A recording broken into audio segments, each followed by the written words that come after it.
shocking level of physical endurance, a complete disregard for mortal danger, and some knowledge of how to exist in a spacesuit. All of them were Russian. There wasn't room for them on the space station. Actually, to be precise, there was plenty of physical space to accommodate them, but the support systems weren't there. The CO2 scrubbers could only handle the output of so many lungs. The entire space station had only 3 toilets, one of which was almost 20 years old.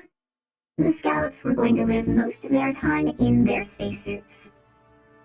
This made sense as far as it went, since their mission was to work to exhaustion every day. 16 hours in a spacesuit meant 16 hours that the scout was not imposing a direct burden on Izzy's life support systems. At 0, the total number of functioning spacesuits in the known universe had been something like a dozen. Production had been ramped up since then, but they were still a scarce resource. In its most common form, the Orlan spacesuit used by the Russians could only function independently for a couple of hours, which was fine, since normal people were completely exhausted by that point anyway. Beyond that, its internal reserves were used up, so the scouts would be mostly working on umbilicals. Their suits would be connected to an external life support system by a bundle of plumbing and cables that would supply air and power while taking away waste and excess heat. During the few hours they were allowed to rest, the scouts needed a place to go and to climb out of their spacesuits. Whoever was running things at Roscosmos had pulled up an old idea for an emergency crew rescue device and begun actually producing them. It was called Luke. The word meant onion in Russian. It was pronounced similarly to Luke, but English speakers inevitably started calling it Luck. In the best traditions of Russian technology, Luke was straightforward. Take a cosmonaut, enclose him in a large plastic bag full of air.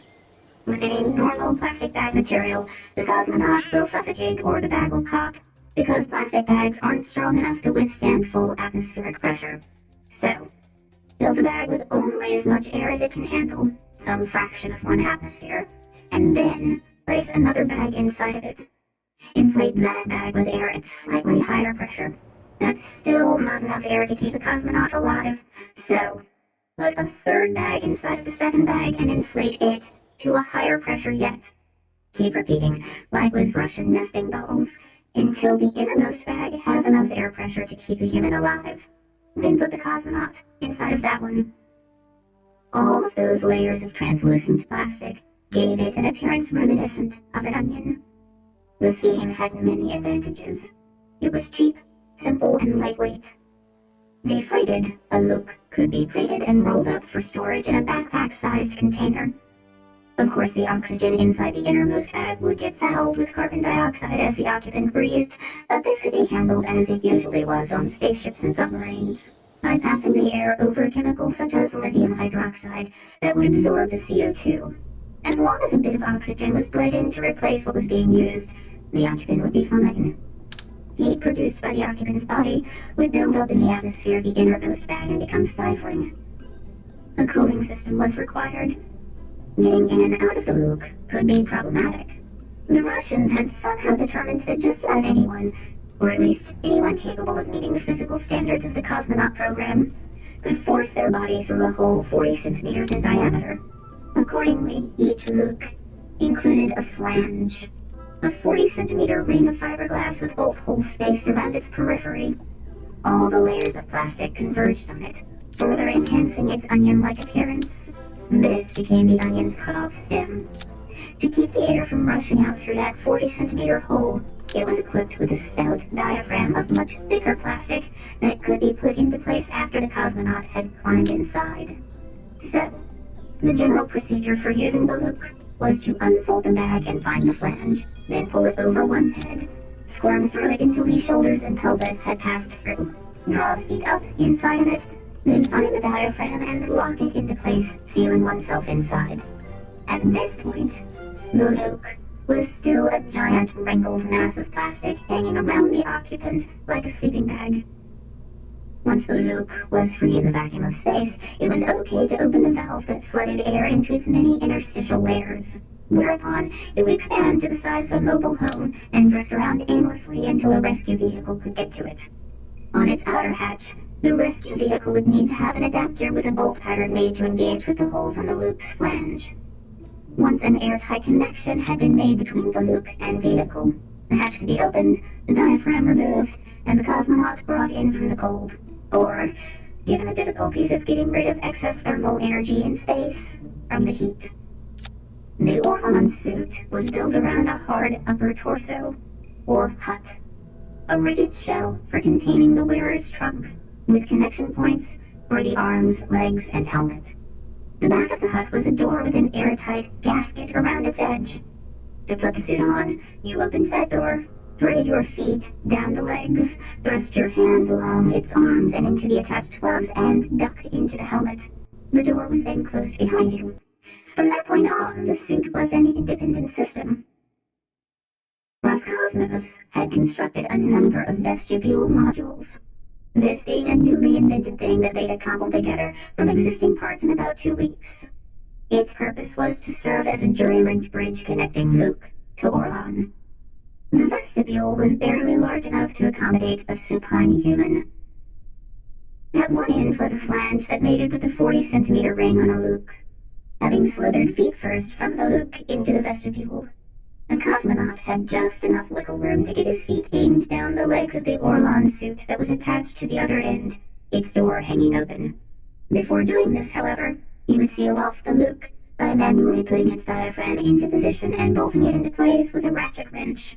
Having donned the Orlan, he could then activate a mechanism built into the vestibule that would close the suit's door behind him.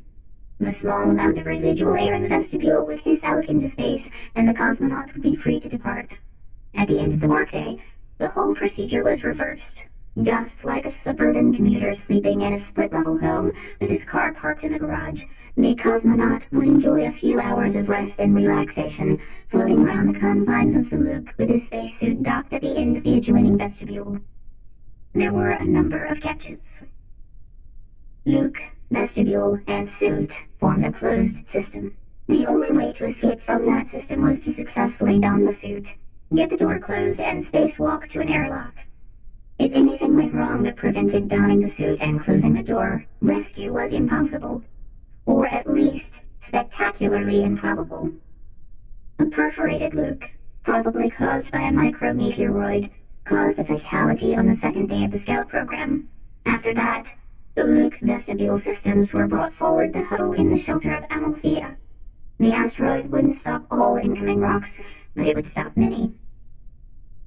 Since there was no practical way in or out of the system, the Scouts had to fly up from Baikonur in their spacesuits, pre-attached to their vestibules and Lukes. This was necessitated anyway by the fact that none of this equipment could be accommodated inside of a normal space capsule. So they had to fly up, crammed, 6 at a time, into cargo containers that were not rated for human use and that had no onboard life support. They were, therefore, living off their spacesuits' internal supplies of air and power from shortly before launch until their arrival at ISS. This journey could not be accomplished in less than 6 hours, and so supplemental air and power had to be delivered to the suits en route. The failure of systems responsible for doing that accounted for 2 fatalities in the first crew of 6 Scouts and 1 fatality in the second crew. The capabilities of the suits were being wildly overstretched by these new mission parameters, and of course the Lukes didn't really have significant life support systems of their own, so everything depended on umbilical lines that linked these contraptions to Zavod modules. Zavod was simply the Russian word for factory. This was another new device that had been cobbled together in 2 weeks from existing technology. As long as the Zavod was supplied with power, water, and a few consumables, it was supposed to keep a cosmonaut alive by scrubbing CO2 out of the air, collecting urine, and removing their body heat. The heat was gotten rid of by freezing water on a surface exposed to the vacuum and then letting it sublimate into space. Failures of Zavod modules accounted for 4 fatalities among the first 3 crews sent up. 2 of these were caused by a bug in the software, subsequently fixed by a patch transmitted up from the ground. 1 was a leaky hose.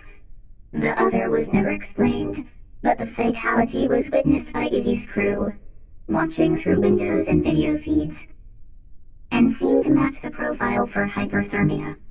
The cooling system had failed, and the cosmonaut had lost consciousness and succumbed to heat stroke. After that, they had stopped using the jury-built cooling systems that had shipped up with the Lukes, and simply used Ziploc bags full of ice, delivered daily. None of this even accounted for mishaps that occurred while the scouts were actually working. A damaged umbilical nearly killed a scout on A plus 0.35, and he was obliged to disconnect himself from the Zevode and execute a heroic and perilous move to the nearest airlock, where they got him inside the space station with less than a minute to spare. 2 days later, a scout simply disappeared without explanation, possibly the victim of a micrometeoroid, or even of suicide. So, of the first crew of 6 scouts, 2 were dead on arrival, and 1 was killed in the Luke failure the next day.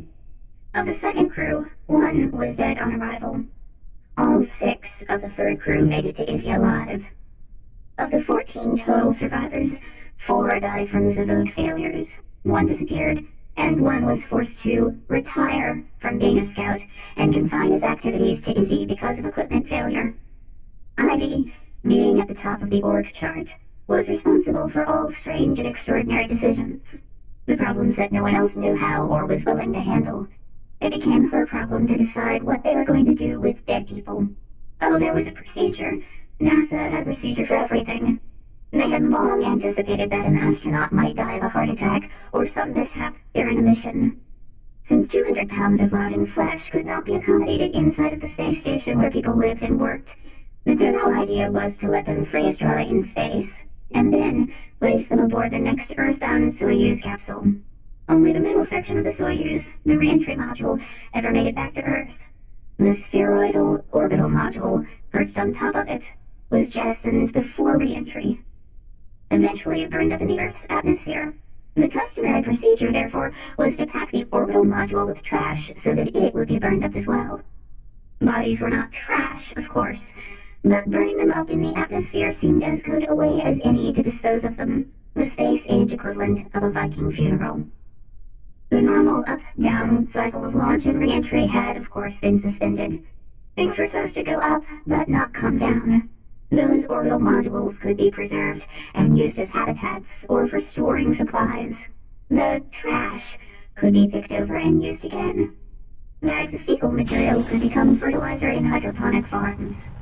I made a unilateral decision that they would carve out an exception to that new policy. The deceased were moved into an empty orbital module docked at the truss. This was left open to space so that freeze-drying of the bodies could happen out of sight and out of mind. When it filled up with dead people, they would have some kind of ceremony. The thing would be deorbited, and they would watch in silence as it drew a white-hot streak across the atmosphere below. But it wasn't full quite yet. They had 8 working scouts until such a time as another heavy-lift rocket could be prepared and sent up with a fresh half-dozen. These worked in 15, sometimes 18-hour shifts, divided into 3-hour phases. Each of those phases consisted of 2 hours actual work, followed by an hour of resting in situ, or, using the obvious anagram, in suit. Dinah, working in her robot shop, didn't have a direct view of what they were doing, since her window faced away from the truss where they spent all of their time. She could watch their activities on video feeds if she wanted, but she had other things she needed to be doing.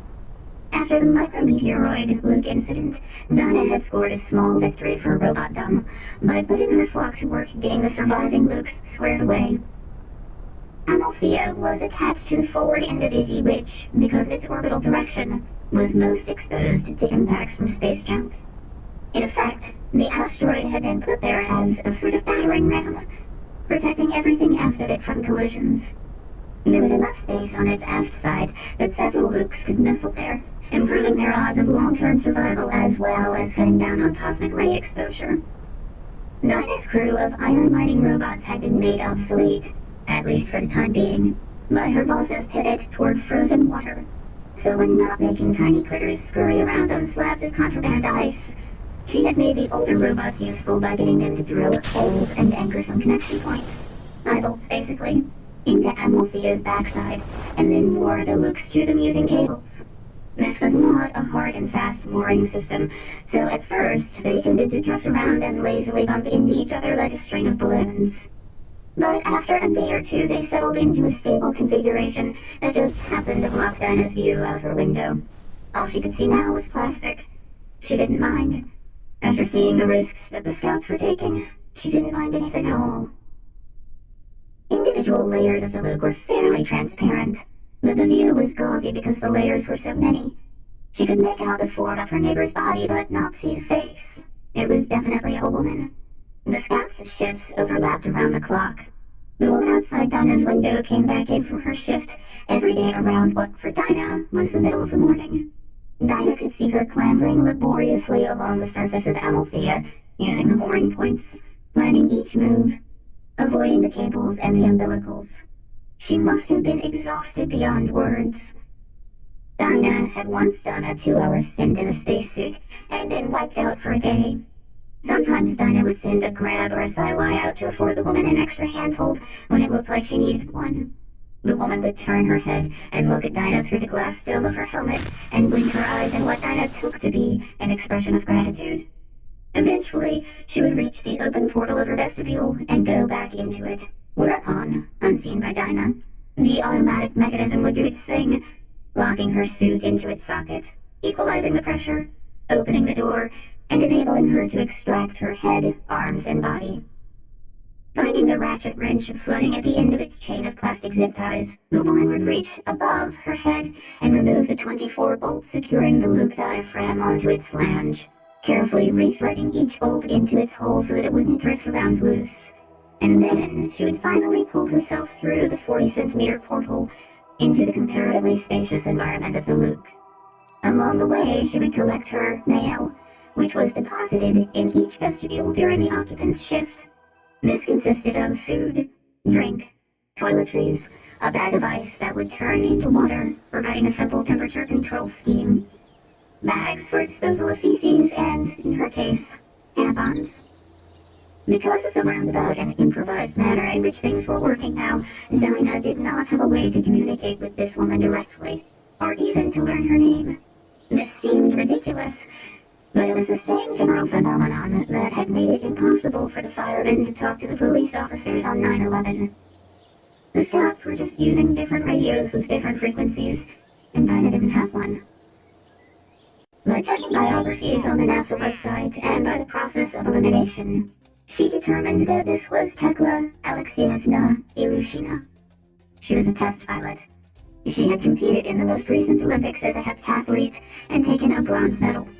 As such, she might have had glorious career options as a propaganda idol during the old Soviet days. But the recent conservative drift of Russian culture had left few slots available for women in male-dominated professions such as the military or the space program. Consequently, much of her work experience had been outside of Russia, working for privately funded aerospace companies. She had returned a few years ago to become one of 2 active female cosmonauts. Dinah was cynical enough to see politics as the basis of that. In order for Roscosmos to remain on speaking terms with NASA and the European Space Agency, they had to have at least 1 or 2 females qualified to go into space. Tekla was 31. She had been somewhat glammed up for her official cosmonaut photograph, with a stiff, outmoded Princess Di hairdo that didn't suit her at all. During the most recent Olympics, she had been rated one of the 50 hottest female athletes by a clickbait website, but she was buried in the back of the rankings. Dinah thought her comely, with the high cheekbones, the green eyes, the blonde hair, and all the other attributes one would expect of a Slavic superwoman. But she understood why Tekla had been rated number 48 out of 50. For she had a kind of chilly, strong-jawed look about her that forced the makers of the website to be selective about camera angles and, Dinah suspected, to make some use of Photoshop. The sort of man who would browse that kind of website would find Tekla off-putting in a way they couldn't quite put their finger on. They would be intimidated by the taut chords of her deltoids during the shot put competition. Dinah made a point of not reading any of the comment threads. She already knew what those would say. Tekla had been sent up here to die, and she probably knew it. At the end of each shift, when she squirted through the flange to float free in the milky plastic bubble of the Luke, she would peel off the fluid-cooling garment that she wore against her skin all day long. This was made of stretchy blue mesh with plastic tubing stitched between its layers. It had no effect until it was plugged into a pump that circulated cool water through the tubes. Tekla must have hated it after 16 hours, and so it came off first. Then, feeling her underwear down to her knees, she would deflate and remove the Foley catheter that had been draining her bladder while she'd been at work. She would wipe herself down with pre-moistened towelettes that had been provided in her mail, and stuff those into a refuse bag. It appeared that she had shaved her head, or simply given herself a buzz cut prior to leaving Earth, so she didn't have to mess with hair. Only then would Tekla open up her packet of emergency rations and begin to eat. This often led to defecation, which she had to handle in the crudest way possible, with a plastic bag and another series of pre-moistened towelettes. All of it went into her refuse bag, which she deposited in her vestibule for collection during her next shift. Then, Tekla would turn off the white LED strip that provided the Luke's only illumination, and sometimes spend a little while gazing at the screen of a tablet computer before sliding a blindfold over her eyes and falling asleep. Izzy circled the Earth every 92 minutes, passing through a complete day-night cycle each time, and so half the time that Tekla was asleep, Nina could look right out her window and see her suspended there, all but naked, floating in the Luke like a fetus in its bubble of amniotic fluid. Nina watched Tekla go through this routine for about a week, and found it all inordinately distracting. She brought Ivy and later Reese into the chop shop to behold the sleeping Tekla through the window. They talked of Tekla, and emailed each other pictures of Tekla that they had dug up on the internet. "That could be you or me, honey," Dinah said to Ivy. "It is us," Ivy said. "It's just a matter of degree." "Do you think we're going to end it like that?" Ivy thought about it and shook her head. "Look, the way she's living isn't sustainable." "You think it's a suicide mission?" "I think it's a gulag," Ivy said. "A little gulag right outside your window." "You think she's in some kind of trouble?" "I think we're all in some kind of trouble," Ivy reminded her. "Oh, yeah, I forgot." "She's lucky, remember?" Meaning that Tekla had at least found a way off the planet. "She doesn't look lucky," Dinah said. "I've never seen anyone so isolated." "Does she talk to someone on that tablet? Or is she just surfing?" "I can ask Spencer if you want," Ivy said. "I'm sure he's logging all the packets." Dinah knew that Ivy was only kidding, but she answered, "Nah, she deserves that much privacy at least." Reese's reaction was to become aroused. He was reasonably discreet about it, but the elapsed time between his seeing Tekla and having sex with Dinah was, generously estimating, perhaps half an hour. Not that Reese really needed a lot of help to start his motor, and not that Dinah did either. She had always known they were going to do it. She had known this based on the way he smelled, at least when he was not in the middle of being sick. In other times and places, the way he smelled would not have been enough. They'd have dated first or something. There'd have been complications having to do with existing relationships, incompatible lifestyles, fraternization policies. But here, it was just automatic, and it was tremendous. Based on what she was hearing from internet buzz from the ground, it was also pretty universal.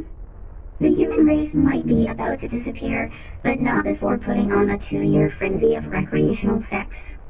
Actually sleeping together was another matter. Reese didn't seem to mind it in principle, but it was difficult logistically.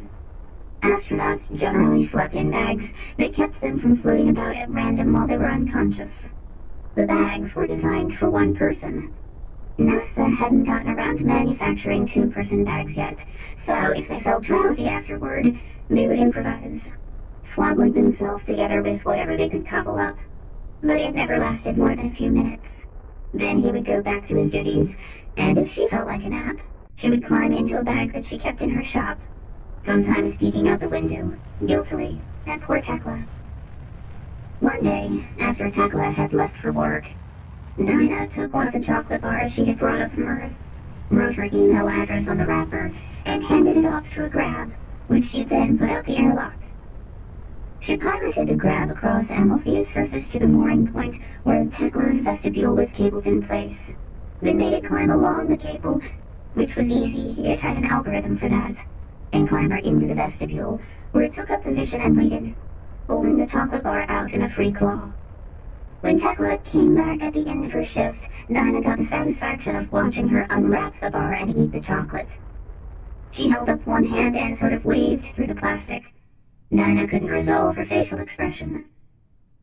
The grab was still in the vestibule and would remain trapped there until Tekla's next departure. Seeing Tekla float over in that direction, Dinah turned to her computer and switched on the video feed from the grab. She was fascinated to see Tekla's face, clearly resolved, float into the frame. She didn't look that bad. Dinah had been expecting someone who looked like a concentration camp survivor, but she appeared to be getting enough food. Of course, she could not see Dinah, and there was no audio hookup. Since there was no sound in a vacuum, space robots didn't come with microphones or speakers. Tekla was just staring at the grab, impassive, perhaps wondering whether it could see her. Dinah slipped her hand into the data glove, did the thing that made it connect to the grab's free claw, and waved. Tekla's green eyes flicked down in their sockets as she observed this. Still no motion. Dinah was mildly offended. Was the grab not adorably cute in its ugly mechanical way? Was the wave not an amusing gesture? Tekla held up the candy bar wrapper. On it, beneath Dinah's email address, she had written, "No email." What did that mean? That she lacked an email address? That her tablet couldn't receive it? Or was she imploring Dinah not to communicate with her that way? The grab had a headlamp, a high-powered white LED that she could switch on by hitting a key on her keyboard. Dinah turned it on, saw the glow on Tekla's face, the highlights on the lenses of her eyes. Did the Russians even use the same Morse code as Americans? Tekla had to know it. She was a pilot. Dinah made the light flash with the dots and dashes for Morse. Tekla nodded, and Dinah could see her mouth making the word da. Dinah signaled, "Do you need anything?" The faintest trace of a smile came over Tekla's lips. It was not a warm kind of smile, more bemused. She held up what was left of the chocolate bar and pointed to it. Dinah returned. "Tomorrow." Tekla nodded, and she turned away, her buzz-cut blonde hair glinting in the light of the LEDs, and drifted back to the middle of her onion. 5% was how Ivy began the next meeting in the banana. It was full to capacity. The original 12-person crew of Izzy, the 5 who had come up on the Soyuz on A+0.17, and Igor, the scout who had come in from the cold when his suit had failed. He, Marco, and Gibran had prepped for the meeting by jury-rigging some fans to blow more air through the space so it wouldn't fill up with carbon dioxide. This had prompted Dinah to joke that perhaps all meetings should take place in hermetically sealed rooms, so that they could only go on for so long. No one, with the possible exception of Reese, had seen it as funny. Anyway, the roar of ventilation was even louder than it usually was in space, and so Ivy had to speak up and use her big boss voice. "This is day 37, Ivy went on. "That's 10% of a year. If it's true that we had 2 years from 0 to the hard rain, then we have already burned through 5% of the time during which we can expect to receive any help from Earth. 5% of the time needed to turn this installation into a society and an ecosystem that is sustainable indefinitely." Ivy was standing with her back to the big screen, so she couldn't see the reaction of the architects down below, in some conference room at the other end of the video link. For today's meeting, there were 3 of them. Scott, Sparky, Spaulding, who was still the administrator of NASA, Dr. Pete Starling, the president's science advisor, and Ulrika Eck, a Swedish woman who had worked as a project manager for one of the private commercial space startups until recent events had forced a career change.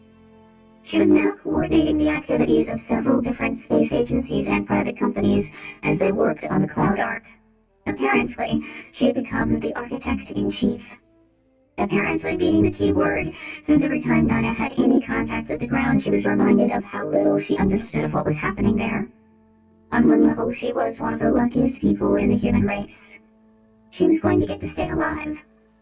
At the same time, she and the others got very little information from the planet, and had to piece things together from a jumble of clues. She had compared notes on this with Ivy, who had confirmed that even she had little to go on, and what she did here contradicted itself from hour to hour. It had all become Kremlinology.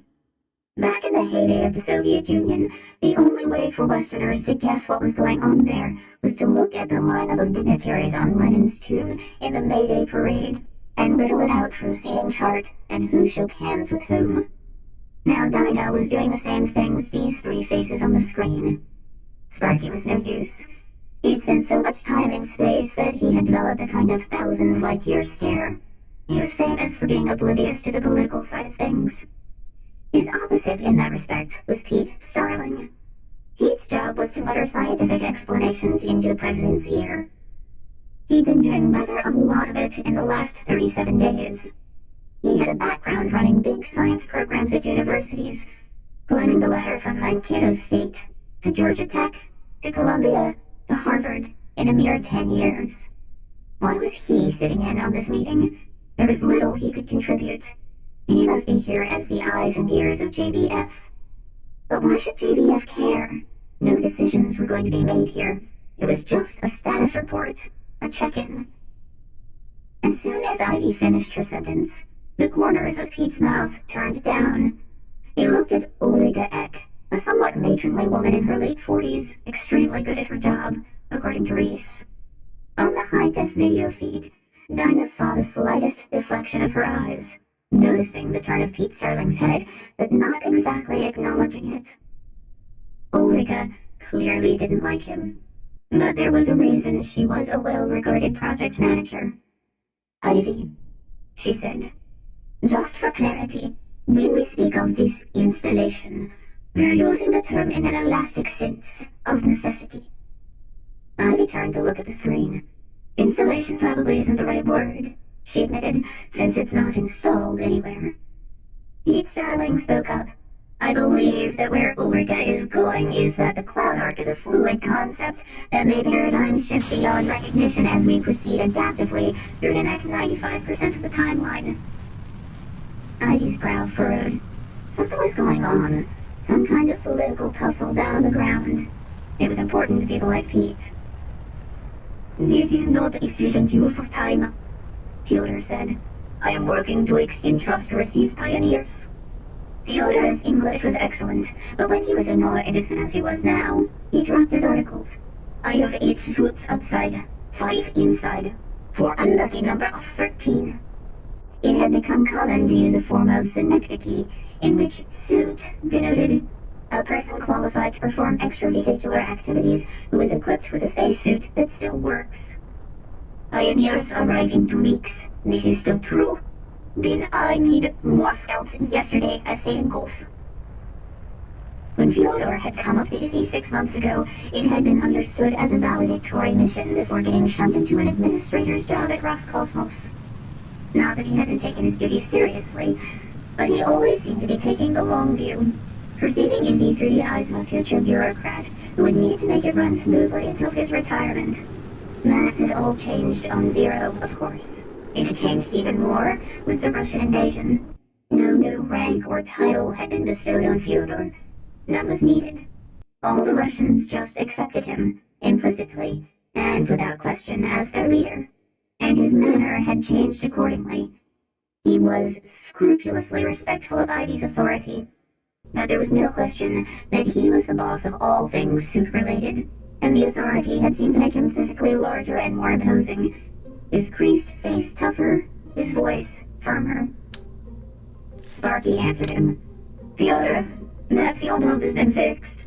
It was just a bad sensor, so the launch is going off as scheduled. He checked his wristwatch, did a mental calculation. 14 hours from now. 6 hours after that, you'll have your suits. And the zavods and the vestibules. The things I mentioned. We have had teams of engineers working on those fixes around the clock, Fyodor. I am very worried about door closing mechanisms. The remainder of the meeting had to do with the pioneers who would start coming up in another 2 weeks, and who would live, for the time being, in rigid or inflatable habitats more accommodating than Luke's. These would be docked along a series of pressurized tubes, little different in principle from the big spiral wound ventilation ducts seen in warehouses, that would ramify outward from attachment points in the truss. Little of it concerned Dinah, and so her attention drifted to her laptop. She had other things she could be working on, and Ivy's reminder about the 5% had not left her in the mood to wool gather during a long meeting. Most of her work of late had been on ice crawlers, and, as of the most recent shipment, ice tunnelers. But she had resolved that she would not shut down her progress on the iron mining robots. Even if she only spent 15 minutes a day on them, it was better than suspending work altogether. She was afraid that if she ever did that, the entire project would disappear. To that end, she kept a window open in the lower left corner of her screen, showing video from Althea. Mostly the point-of-view cameras of robots that were actually doing things. It was always there in her peripheral vision as she tended to email and scheduling spreadsheets and Gantt charts. And at some point she noticed something that wasn't quite right. A few minutes later she noticed it again and put her other work on hold. She expanded the window and took control of the robot that was transmitting the video. She swiveled its camera around until she had a view of the thing that had been bothering her. It was Tekla, floating in her Luke. She was bright blue, which meant that she had donned her cooling garment, and that was normal. She did it every day as she got ready for her shift. The next step should have been to squirm feet first through Luke's flange into the vestibule. But she wasn't doing that. She was going back and forth between the vestibule and the middle of the Luke. She would go through the flange head first, which was abnormal, and do something for a minute or two, then withdraw into the Luke and thumb away on her tablet for a while. She was late. Every other day she'd been in her suit and out on the truss by this time. Dinah wasn't the only person who had become distracted by her laptop. Theodore, normally not a fan of email and other such modern diversions, was watching his screen too, occasionally making eye contact with the equally distracted Maxine, who kept making a gesture like tugging at an imaginary beard. Something was wrong. What had Theodore said? I am very worried about door closing mechanisms. He wasn't just saying that in the abstract. He was referring to a specific situation.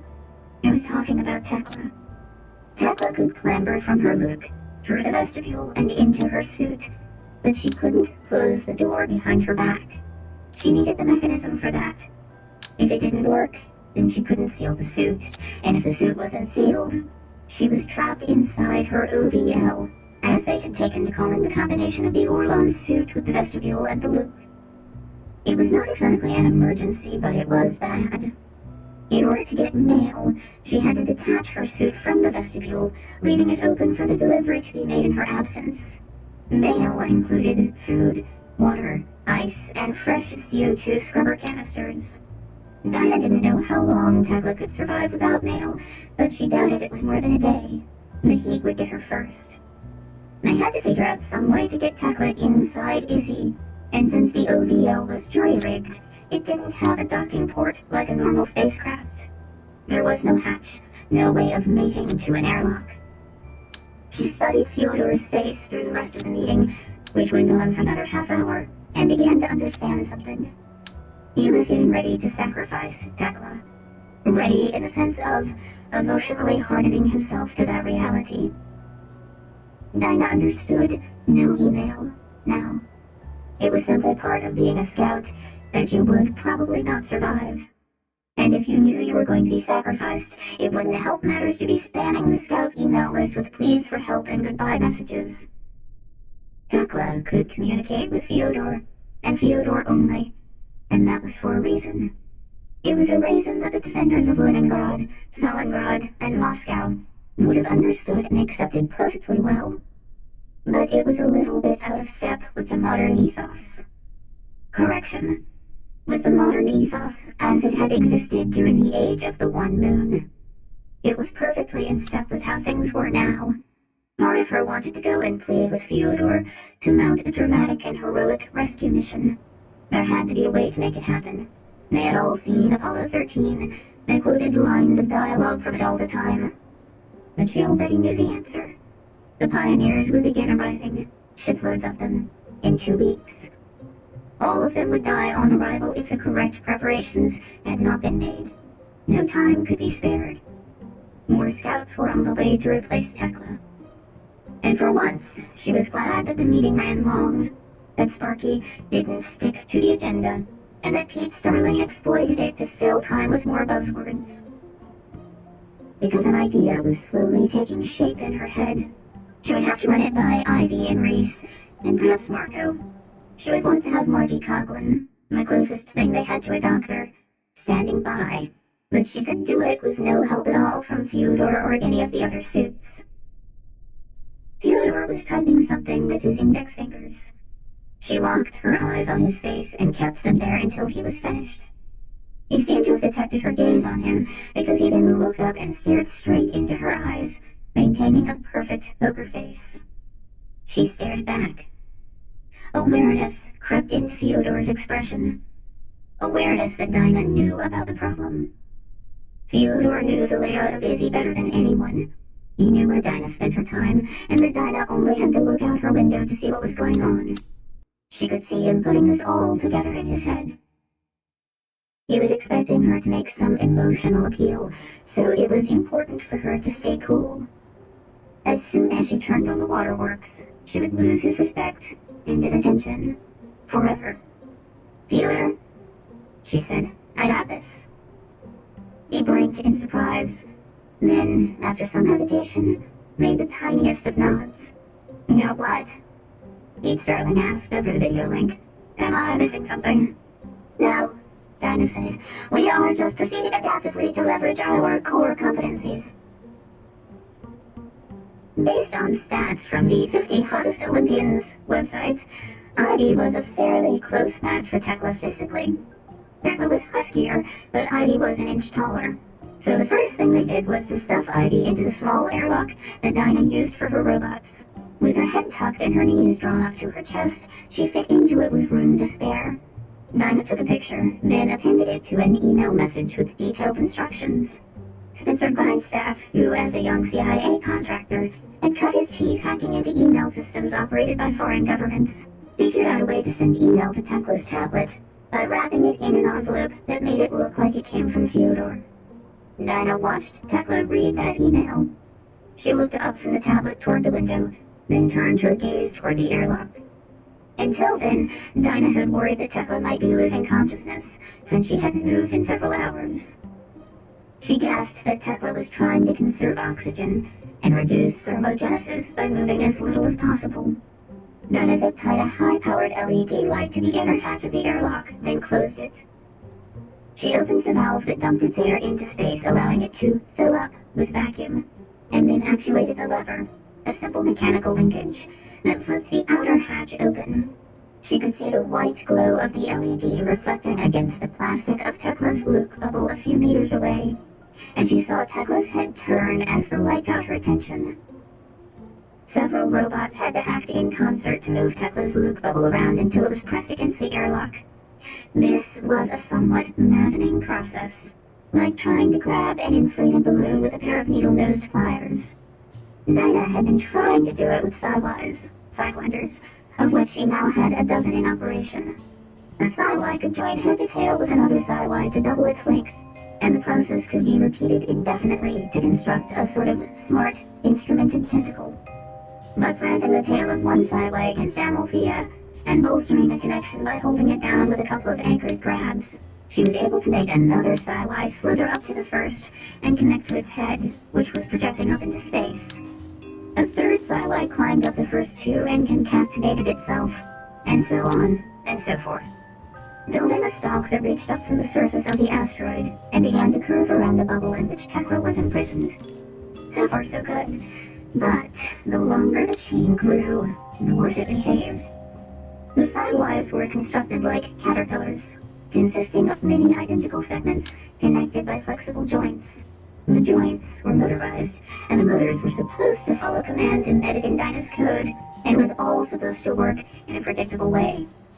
The problem was that each joint had a bit of flexibility, which, as far as Dinah was concerned, was error. Those errors accumulated as the length of the chain grew, so that by the time she had connected 3 sidewise together, she found it difficult to know, let alone control, the position of the end of the stalk. And when she tried to apply force by making the chain curve around the slippery, bulgy surface of the loop, matters only got worse. Reese showed up a few hours into the project and watched. He'd be silent for hours, then suddenly ask a question that was strangely off-kilter, and yet showed he was thinking about the problem. "What if you turned all the motors off and let the whole thing go slack?" he asked. "Aren't you supposed to be building a Taurus?" she demanded, and turned around to give him her best attempt at a killing look. "First, we'll have to solve this problem," he said gently. She had more to say, but instead she went silent. Reese was clowning around with his necklace again. He was in the habit of wearing a chain around his neck, nothing fancy or bulky, just a simple loop of twisted link jewelry chain in stainless steel, which he used as a way to keep thumb drives and other important small objects from floating away. At the moment, though, he had removed all of that stuff, leaving the chain unencumbered, and he had got it spinning around his neck. It had opened up into a broad, undulating oval that didn't touch his neck or collar anywhere, so it was just orbiting around him in free space. Dinah had seen him do this before, typically while bored in meetings. He had learned a few tricks for speeding it up and coaxing it into different shapes by blowing on it with a drinking straw or flicking it with a fingernail. It didn't form a perfect circle as one might expect. The moving train of links could be molded into almost any shape and would stay that way until disturbed. When Dinah turned around and noticed he was doing it again, she was about to roll her eyes and say something like, "For fuck's sake, can't you do anything useful with that brain?" But the look on Reese's face suggested that he was up to something more than just playing around. The chain had been running in an elongated racetrack shape, nearly buzzing his neck on one turn, but he flicked at the straightaways and broadened it into something approaching a circle, then ducked out of it, leaving the loop spinning in midair. "Channeling the wisdom of my ancestors, as you must know," he said. "You had ancestors in Zero-G?" "Alas, no. My great-great-great-great-uncle John Aitken was an eccentric Victorian meteorologist with an even more eccentric hobby, studying the physics of moving chains. Unfortunately for him, he had to do it in his drawing room in Falkirk, where there is, I'm sorry to say, gravity. He had to approximate this sort of thing." Reese nodded at the whirring loop of chain. "By building exceedingly clever machines." "Then he must have been a clever man indeed. Fellow of the Royal Society and friend of Lord Kelvin, since you mentioned it. You see where I'm going?" "Well, a minute ago you gave me a fat clue by suggesting that I turn off all the motors in the Sci-Fi train. Were I to do that, it would go completely limp and become, for all practical purposes, a length of chain." "Yes," Reese rolled, and poked an index finger up into the chain's path. It caught on his knuckle, hiccuped, and suddenly wrapped around his hand in a chaotic tangle. "That's confidence-inspiring," Dinah said. "Hold on. It turns out that my Uncle John knew a few things, and later on, another chap, name of Kucharski, in Berlin, worked on this stuff too." Reese was untangling the chain, looking for its clasp. When he found it, he undid it, converting the chain from a loop into a segment about as long as his arm. "Unfortunately, there's gravity in Berlin too, so we had to do stuff like this on tables. Hold it right there, would you please?" And he got Dinah to pinch the middle of the chain between her fingers, keeping it fixed in space. From there, he drew the 2 ends back toward himself, forming the chain into a skinny, elongated U.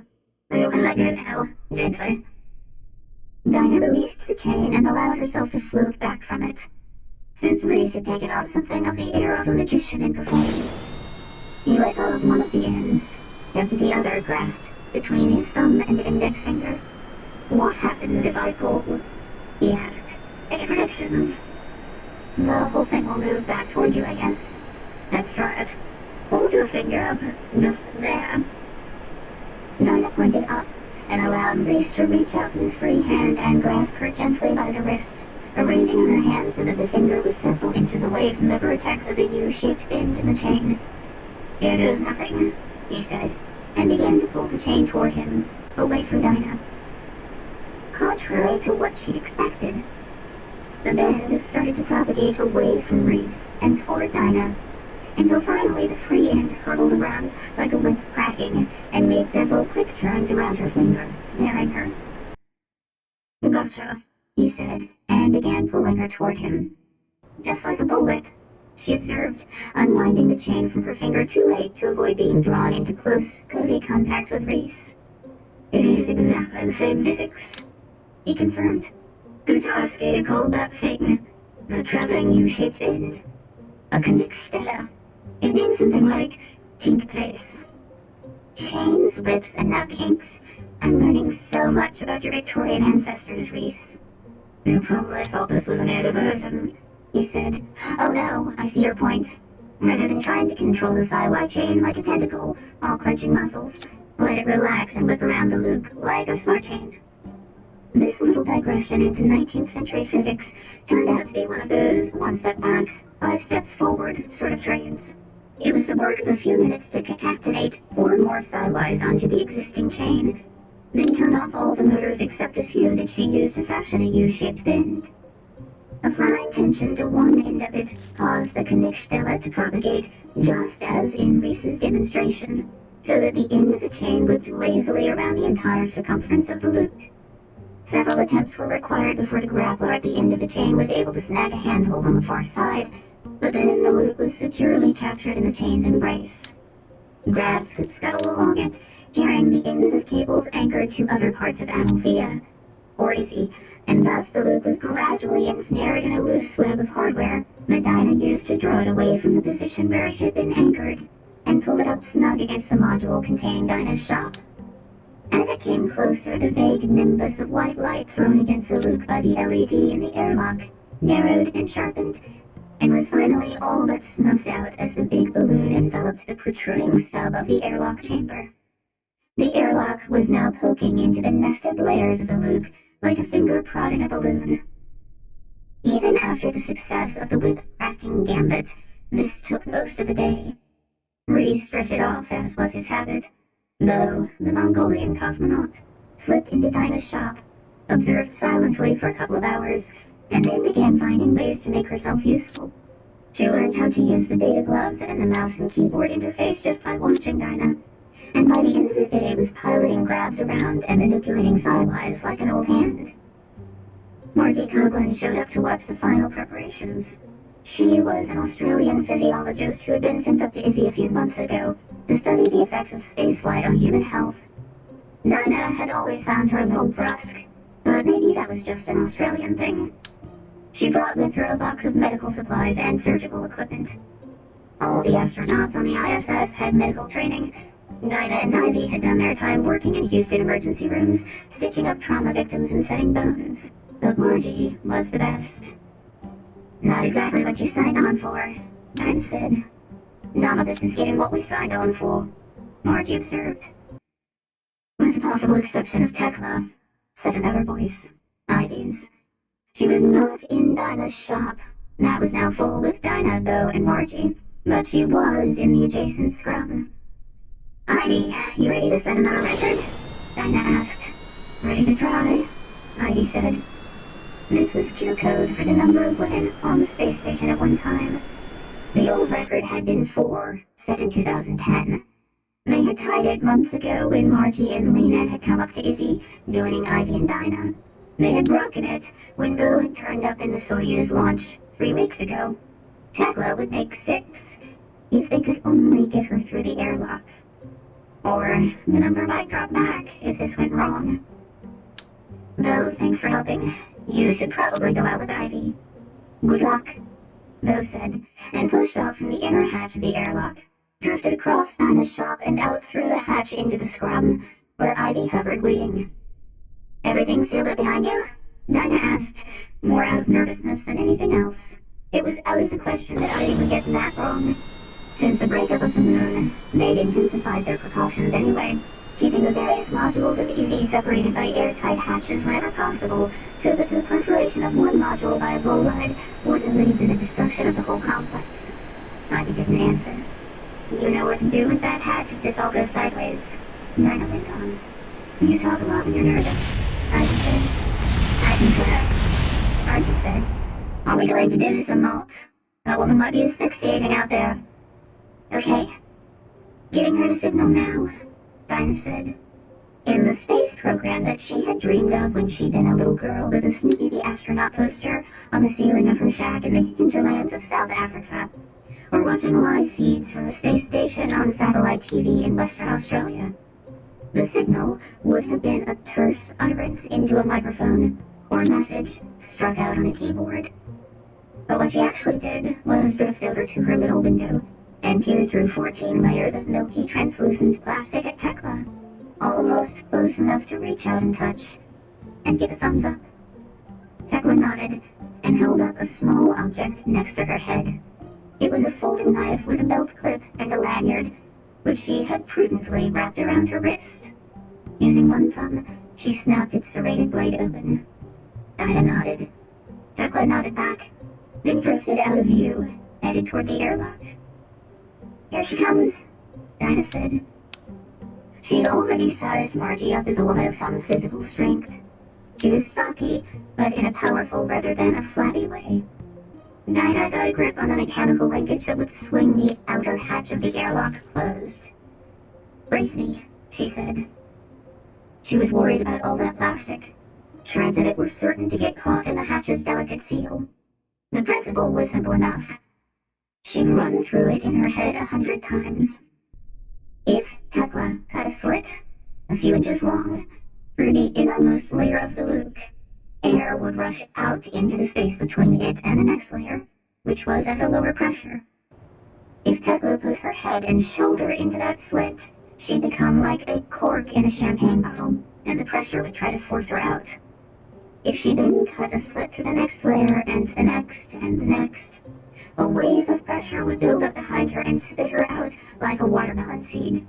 And as long as she kept aiming for the white LED on the airlock's inner hatch, she would be projected into that airlock. At that point, she'd be naked and unprotected in the middle of a jet of air that would be exploding away from her into the vacuum, and at that point, there was a whoosh and a meaty, bunking impact. Jesus Christ, I think that was it, Margie said. She is out. Bo confirmed.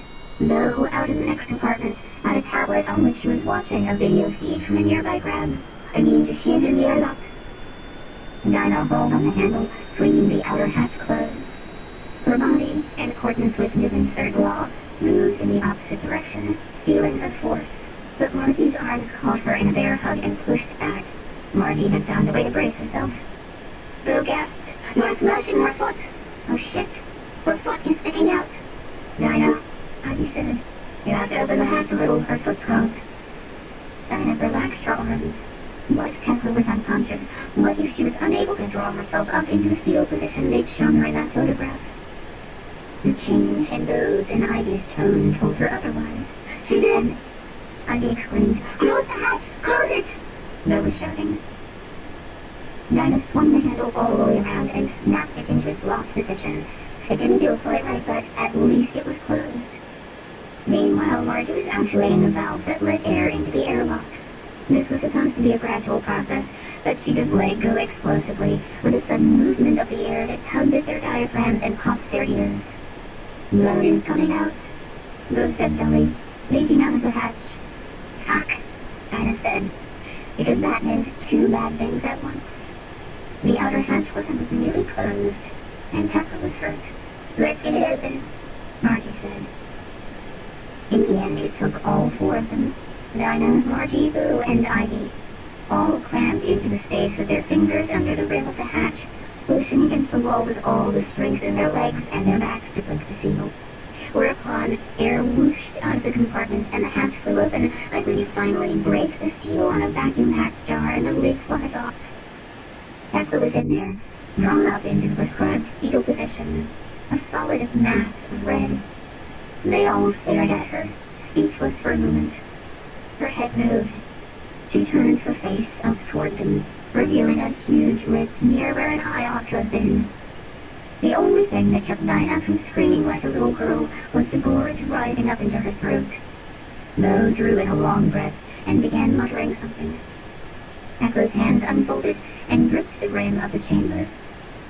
The lanyard of the knife was still wound around her wrist. The handle of the knife trailed after it. Dinah supposed that its blade had been snapped off, until she understood that the whole thing had become embedded in Tekla's forearm. Tekla pulled herself out a few inches, then stopped. Her head was now projecting into the room. An eye opened. A bloodshot eye and a bloody face. But a normal, working eye. Dinah's ears began working again and she realized that she was hearing a loud hissing noise. It was the sound of air escaping from the International Space Station, not through a huge leak, but through small gaps in the airlock's outer seal. The air was flowing past Tekla's body, creating a vacuum behind her, a vacuum she had to fight in order to advance into the room.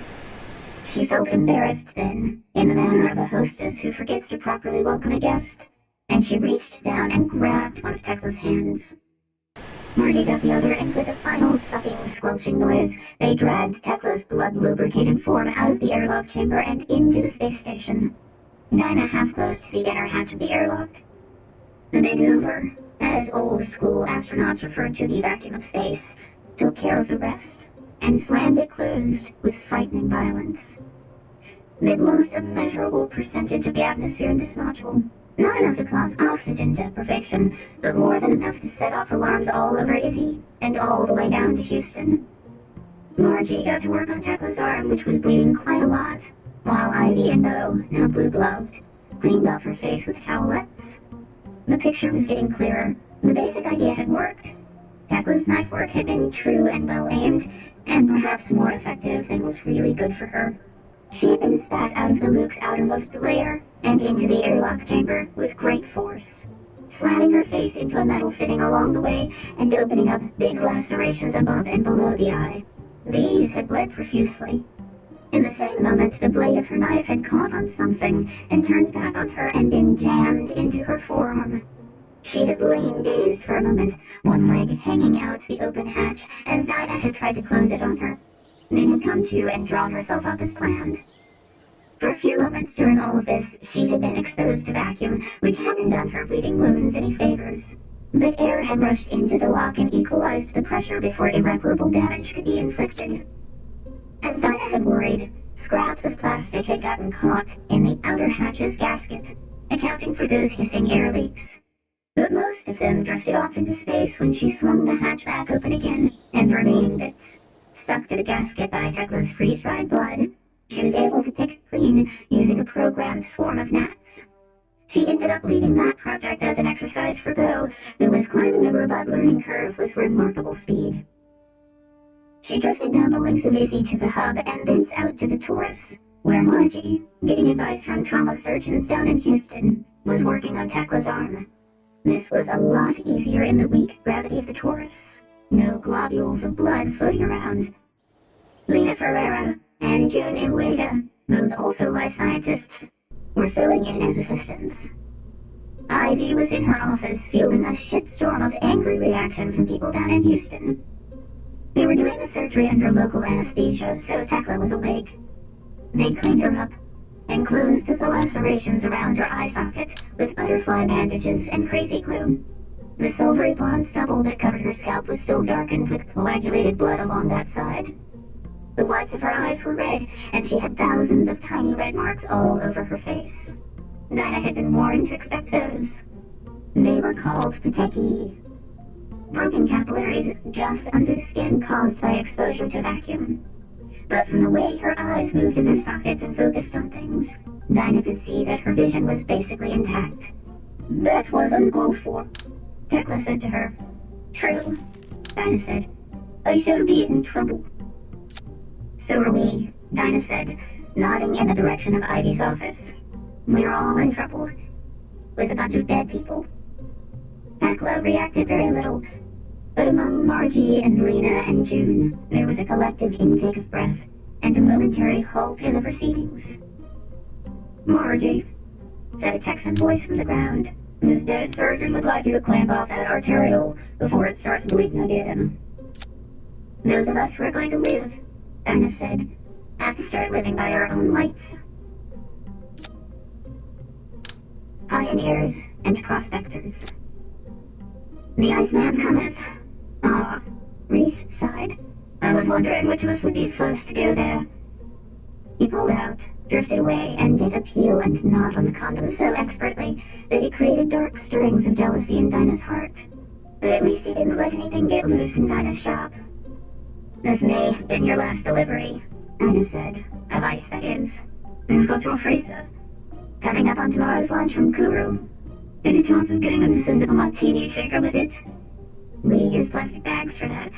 Well, I hope that my deliveries, but that is, have contributed something to whatever the hell you've been doing. Check this out, she said. She'd already wrapped herself in a blanket, but now she prodded the wall with a toe and drifted over to her workstation. With a bit of clicking around, she brought up a video. The opening shot was stark. A cube of ice in a black chamber, lit up by bright but cold LEDs. From Molecula HQ, I presume. Reese, still naked, came up behind her and wrapped an arm around her waist. She liked to think of it as an affectionate gesture. In part it was, but she'd been in zero-G long enough to understand that he also just didn't want to drift away while watching the movie. Yes. A bearded strawberry blonde man entered the frame carrying a sheet of corrugated cardboard, the lid of a pizza box. That's Lars Hodemaker, I think. One of the guys I've been working with a lot. Lars angled the pizza lid slightly toward the camera. It was mostly covered by iridescent fingernail-sized objects, like silicon beetles. Hundreds of them. That's a lot of gnats, Reese remarked. Well, the whole point is to make a swarm. I understand, but it seems they found a way to ramp up production. Lars folded the cardboard diagonally to make it into a crude trough, and then angled it down toward the block of ice. The gnats avalanched down and tumbled onto it in a heap. Quite a few of them skittered off and tumbled onto the floor. Lars exited the frame for a moment, then returned, pushing a wheeled swivel chair. He arranged this behind the block of ice, then disappeared again, and then came back carrying a clock that he had apparently just taken down from the wall of an office. He balanced this on the seat of the swivel chair, leaning back against its lumbar support so that it was clearly visible in the frame of the video. Then he departed. A few moments later, the lights got much brighter. Simulating solar radiation, Dinah explained. The gnats are solar-powered, so the only way to test them is to have a light source as bright as the sun. The clock's minute hand now began to sweep forward. Time-lapse, Reese asked. Yeah, this stuff happens slowly, as you've seen. The gnats that had scattered to the floor scurried around aimlessly for a bit, then seemed to find the block of ice and scaled its vertical sides. Pretty good adhesion, you'll note, Dinah said. Meanwhile, the heap of gnats on top spread out like a pat of butter softening on a pancake, distributing themselves in a somewhat random but basically even layer atop the ice block. A few of them appeared to sink into the ice. Melting their way in, Reese asked. No, uses too much energy, and wouldn't work in zero-G. They are mechanically tunneling. See the piles forming? She pointed to the top of the ice block, where mounds of white had begun to form around the exits of the tunnels. That is spoil being carved out and ejected by the tunneling gnats. You can't make mounds in zero-G either, Reese pointed out. One thing at a time, she said, elbowing him. The other guys are working on it, see? She used the cursor to point out another gnat that was making its way along the surface. It seized some little ice grains from the mound, then backed away and headed toward the edge of the ice block. How's it doing that? Reese asked. You know how when your hand is wet and you reach into the freezer and pick up an ice cube, it'll stick to your skin? That's all there is to it, Dinah said. And that is also how they crawl around in the ice without falling off. The minute hand on the clock began moving faster, and even the hour hand could be seen sweeping around now. The surface of the ice block became pitted, and then began to sink toward the floor as material was removed. But at the same time, one edge of the block developed a bulge that grew into a cantilevered prong, like the horn on an anvil. What are they building? Reese asked. Doesn't matter, this is just a proof of concept. The growth stopped. The clock dial slowed to normal time. Another engineer walked in to snap some pictures of the result. Then the video cut away to a black screen. Interesting, Reese said. She grabbed his hand before he could get away. Hang on. check out the super fast version. This started a moment later. It was just the same movie, shown 10 times faster, so it only lasted for a few seconds. The gnats were invisible because of the speed of their movement, just a jittery gray fog that came and went in patches. This drew the eye to the block of ice. Shown at this speed, it looked less like a crystalline slab, and more like an amoeba, sinking down at one end while smoothly projecting a pseudopod into space. One has to assume, Reese said, that there's a reason why Sean Probst is so very keen on making ice sit up and do tricks for him. Yeah, but he's not sharing it with me. Is there any way, he wondered, of joining those gnats end to end, into a chain? Yes, the highways are serviceable, but much more complicated than they need to be. You have got chains on the brain. Yes, there's a way, and you can join them side by side to make sheet. Uncle John is calling to me from beyond the grave, telling me to make something of his hobby. Well, stay in my good graces, she said, and I'll let you play with some. Day 56. As of A plus 0.56, the hub module around which the torus spun was no longer the aftmost part of Izzy. They called it H1 now. A larger hub, called H2, had been sent up on a heavy lift booster from Cape Canaveral and mated with it. H2 had originally been planned as the basis of a large space tourism operation. Reese's original mission, for which he'd been planning and training for 2 years, had been to get that up and running. It had a new purpose now, of course, but functionally it would look the same. H2, the big central module, with a new and larger torus rotating around it. That new torus, inevitably called T2, was going to be assembled in space from a kit of rigid and inflatable parts, some of which had been shipped up packed inside of H2, others to follow later on subsequent launches. For the time being, H2 had 4 fat spokes extending from it to terminate in stubs where other parts, forming the rim of the wheel, would be added later. The scouts by then had achieved their basic mission, which had been to employ the integrated truss assembly as a backbone to support a tree of hollow pipes, each about 50 centimeters in diameter, with white spots every 10 meters or so. A human being, provided they were reasonably fit and did not suffer from claustrophobia, and did not have too much stuff in their pockets, could move through a tube of that diameter, somewhat like a hamster scurrying through a plastic tube in a cage. The white spots were there so that 2 people going opposite directions could pass each other. Spherical modules served as connectors and branch points. The tubes terminated in docking locations, where spacecraft of various types could lock on to the space station and establish solid, airtight seals. For it had been obvious from the beginning that docking sites were going to be, in the lingo of Pete Starling, the scarce resource, the long pole, the critical path. Building rockets, spacecraft, and spacesuits was no easy matter, but at least these things happened on the ground, where colossal resources could be thrown into beefing up production. An armada of space capsules hurled into orbit would have nowhere to go, however, unless they could dock somewhere, and the docking sites had to be built the hard way, on-site, in orbit. Docking was no joke, and required specific technology, but it was thoroughly understood, and it had been done many times. The Chinese space program had standardized on the same system used by the Russians, so their spacecraft, like the Russians, could dock at the ISS. So far so good. But the fact remained that every manned spacecraft launched into orbit needed to reach a specific destination within a couple of days' time, before the occupants ran out of air, food, and water.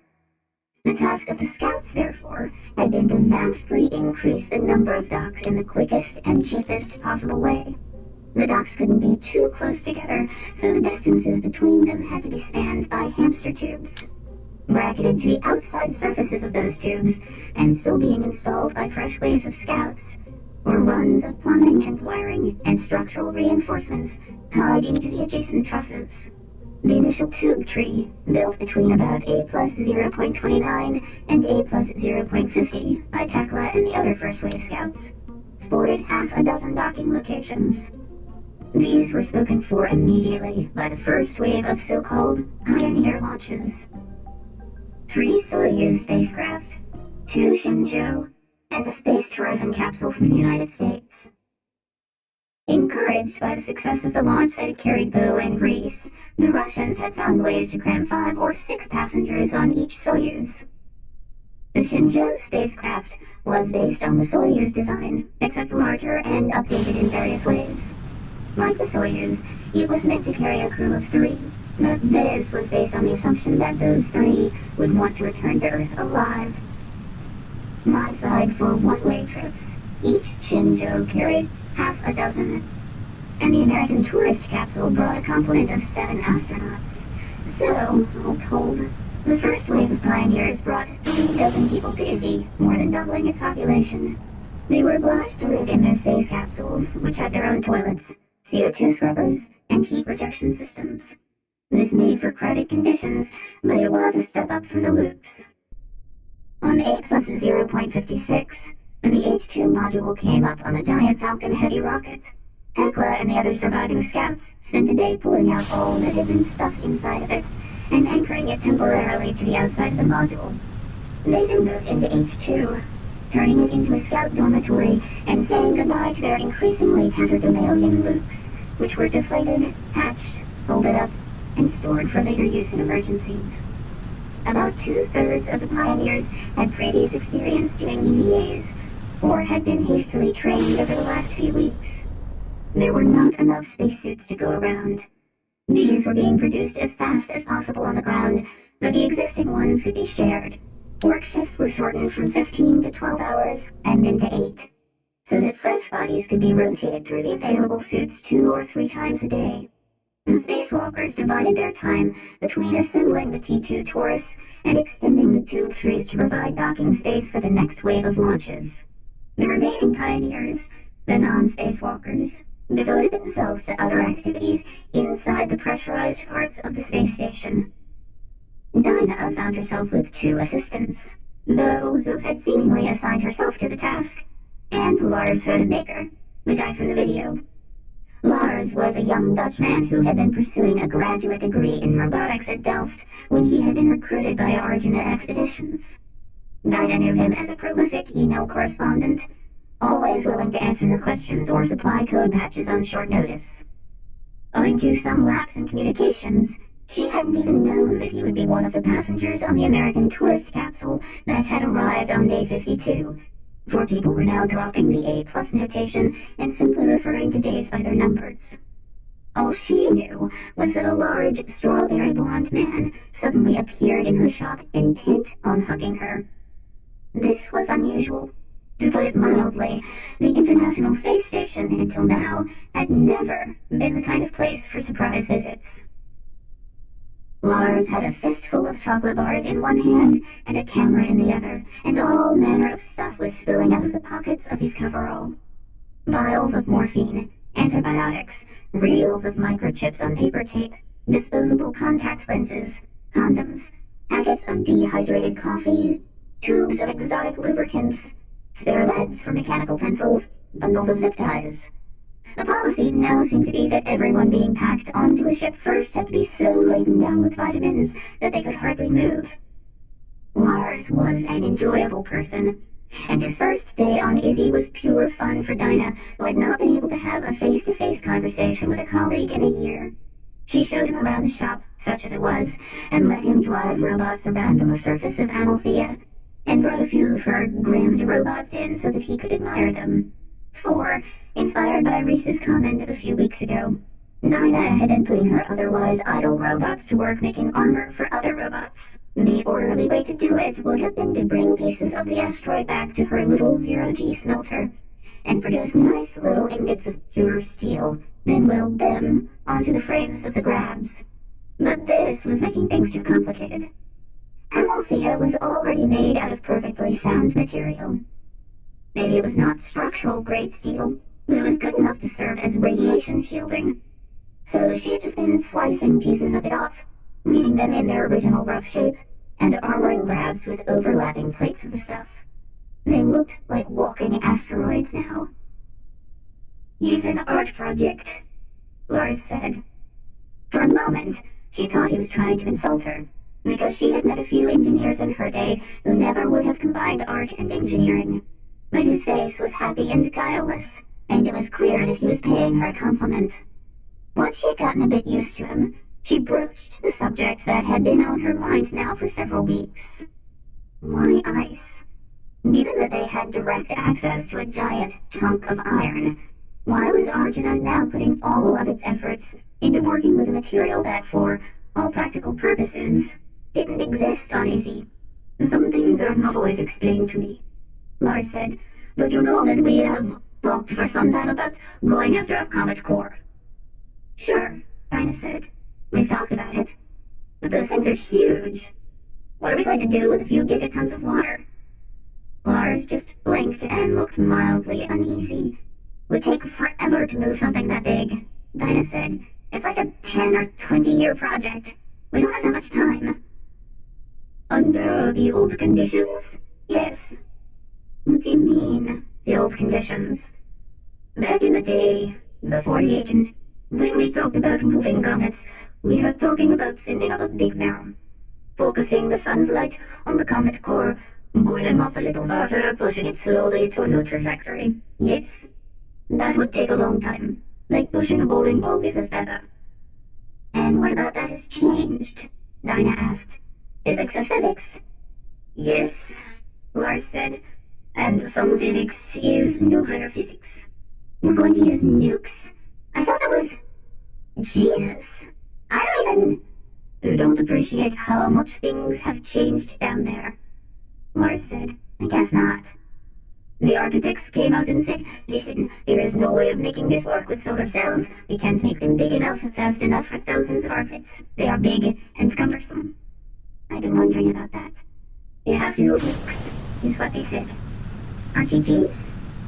Radioisotope thermoelectric generators were the power units used to run most space probes.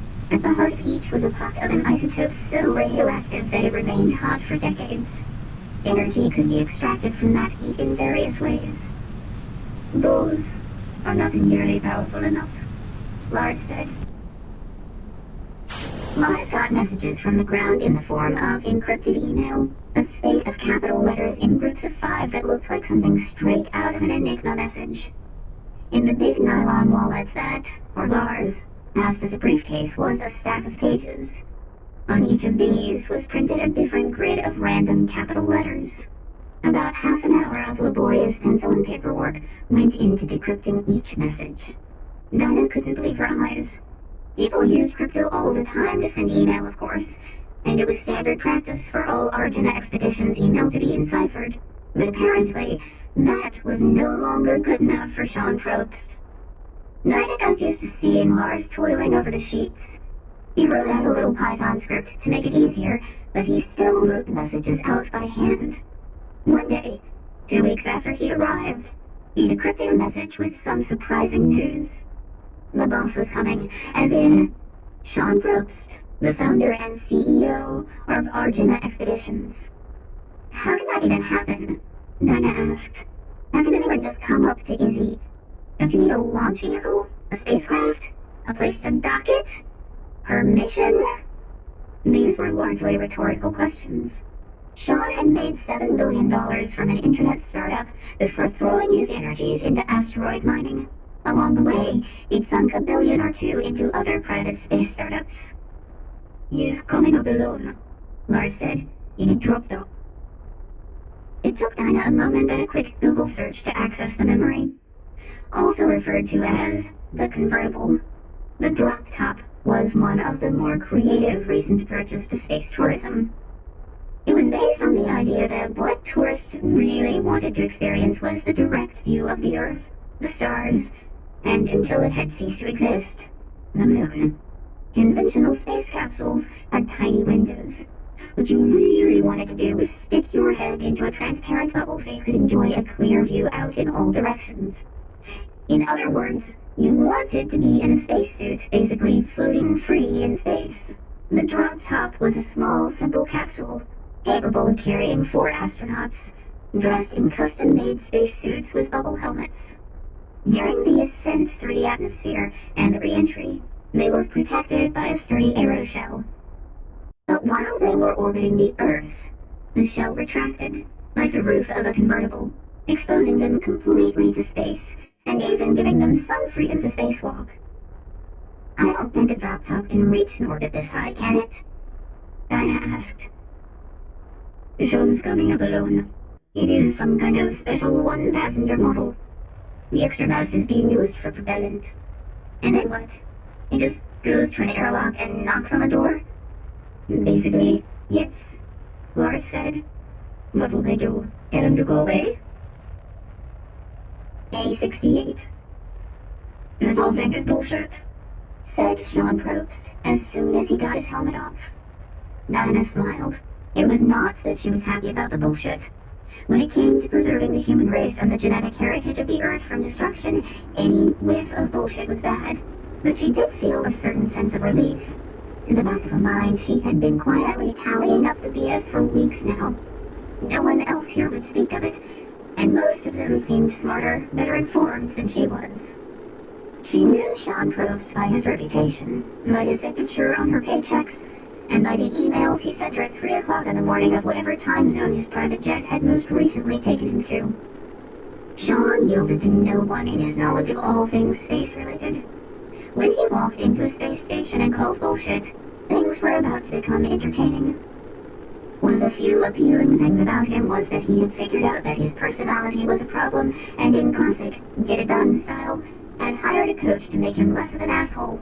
She could see that working in his face. Not your part of it. That's awesome, he admitted. I figured you would have said something earlier if that were not the case, Dinah said. Sean nodded. Done. His arrival at the space station had been unconventional and roundabout. There was no docking station to accommodate the drop top. There couldn't possibly be, since the drop top didn't even have a port or an airlock. So there'd been no way to attach it to Izzy. He had brought the little convertible in under manual control, tapping the thrusters one at a time, spitting bullets of spent propellant into space, then pausing for 1, 5, or 10 minutes to ponder the consequences. Space nerd that he was, he knew perfectly well that orbital mechanics did not obey the rules of earthbound physics. He had enough humility and enough spare oxygen to take it slow. Eventually, he had drifted close enough to Amalthea that a 3-Psy train with a grab on its head had been able to reach out and grapple a fitting on the edge of his cockpit. He had then ejected himself from the vehicle, floating free in space, and gone on a little tour of inspection, firing off occasional messages to Dinah so that she could know where he was.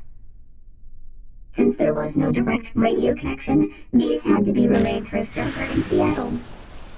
He was in a tube suit, the tourist product that in some ways was less capable, in other ways more so, than the government-issue ones used by cosmonauts and astronauts.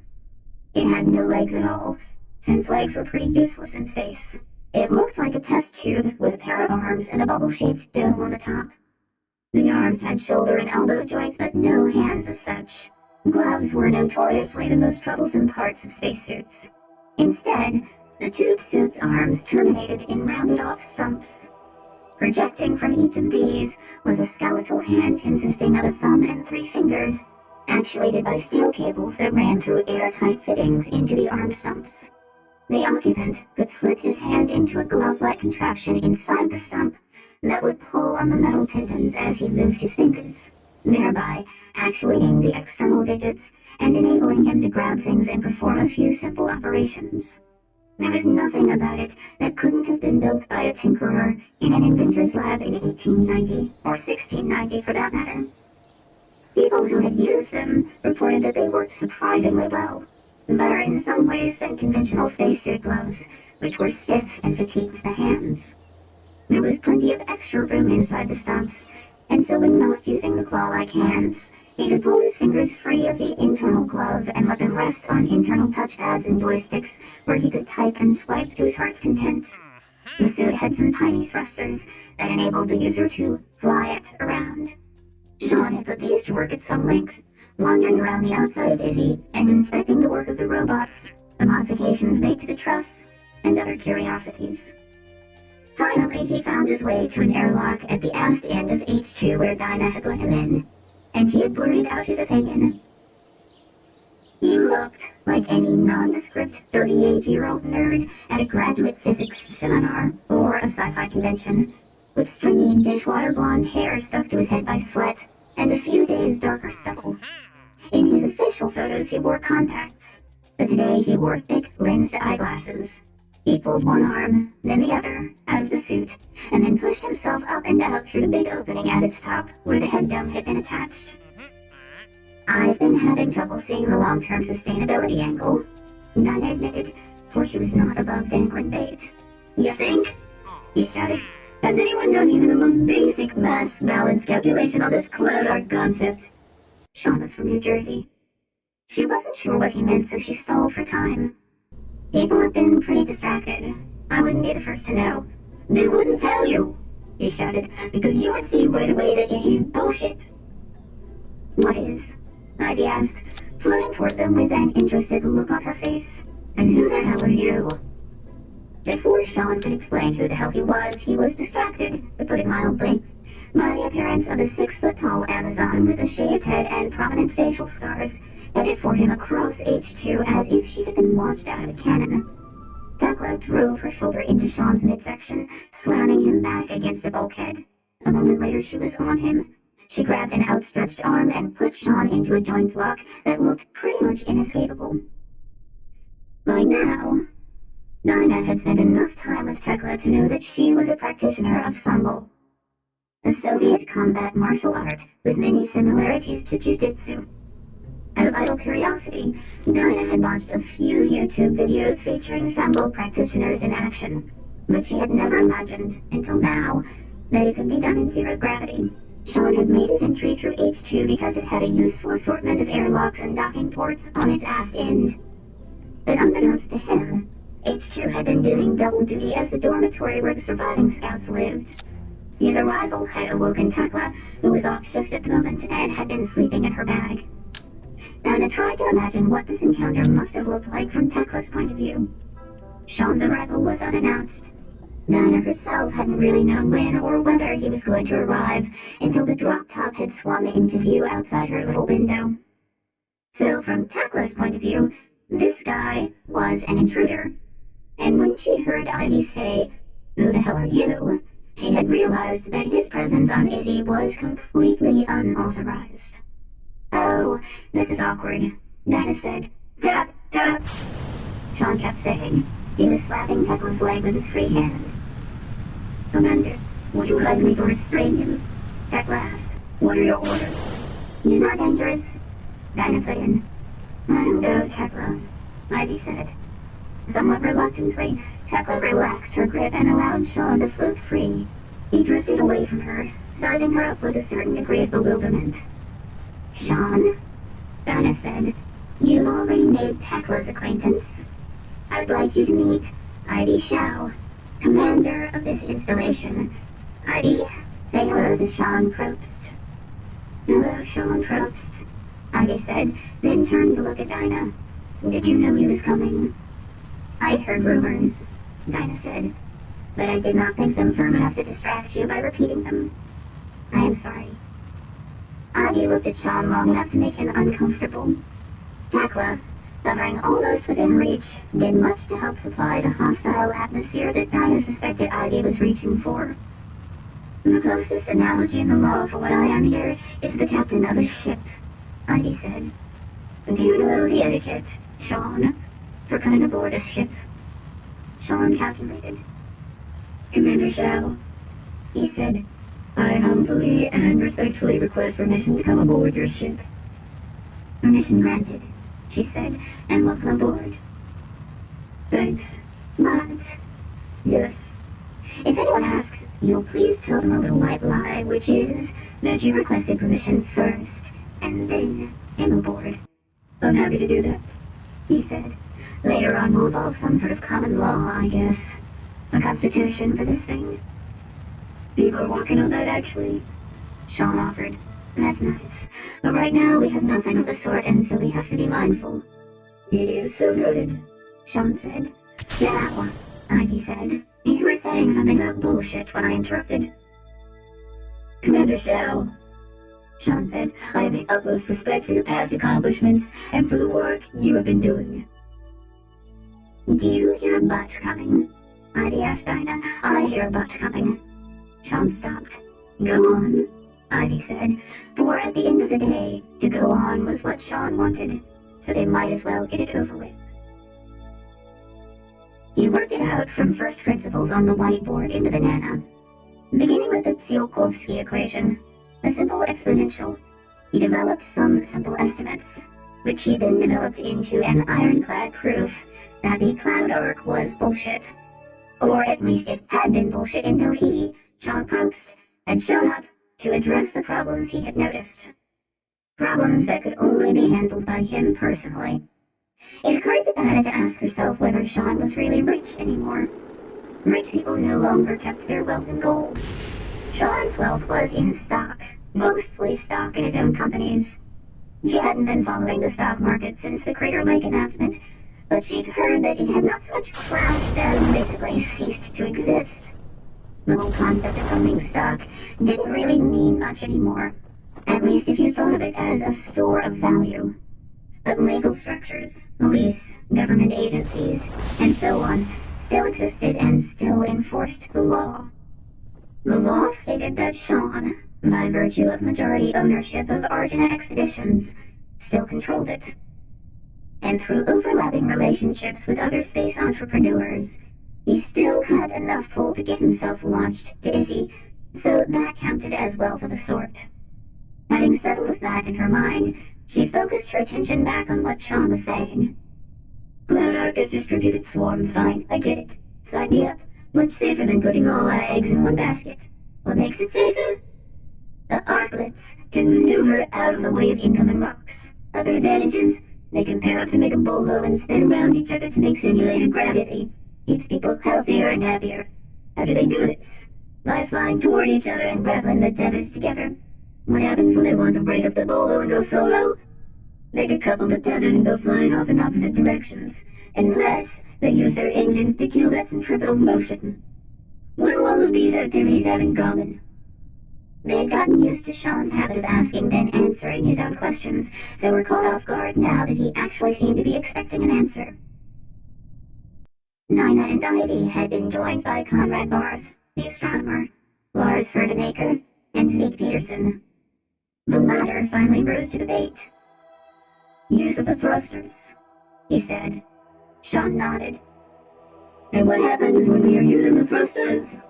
Dinah had an advantage, since she already knew that Sean was concerned about mass balance. We're dumping mass, in the form of used repellent. We're dumping mass, Sean said, nodding. As soon as the cloud arc runs out of propellant, it loses the ability to do all of the things that make it a viable architecture for long-term survival. It becomes a big sitting duck. He let them roll that around in their heads for a bit, then went on. Mind you, almost everything else that we do up here can be done with minimal effect on mass balance. We can recycle our urine to make drinking water, and our poo to make fertilizer. Very few of our activities involve just releasing mass into space in a way that we can't get it back. This is the exception. I have been ranting and raving about this ever since the idea of the cloud arc was announced. So far, all I get in return from the powers that be are vague answers and hand-wavy happy talk. Ivy and Dinah looked at each other in a way that foretold a one-on-one after-meeting tequila session.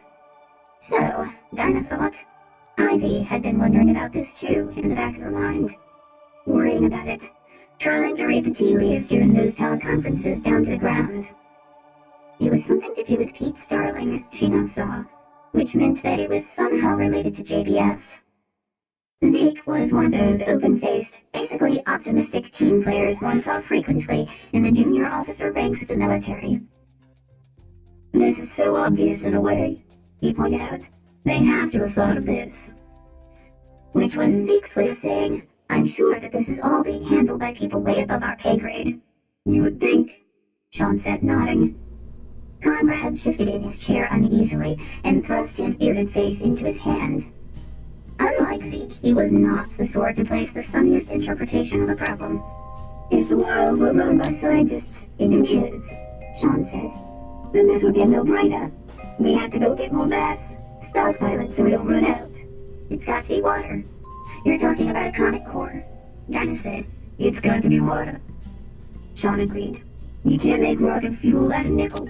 But with water, we can make hydrogen peroxide, a fine phosphor propellant.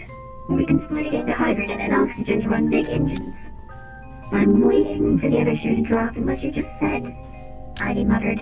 Then she spoke up more clearly. But the world isn't run by scientists and engineers. Is that where you're going with this? Sean turned his hands palm up and shrugged theatrically. I'm not a people person. People keep telling me this. Some who are people persons might be focusing on that angle. The people angle, Conrad said, just clarifying. Yeah, the 7 billion people angle. 7 billion who need to be kept happy and docile until the end. How do you do that? What's the best way to calm down a scared kid? Get them to go back to sleep? Tell them a story, some shit about Jesus or whatever. Zeke winced. Conrad rolled his eyes, then glanced at the ceiling and pretended he hadn't heard this.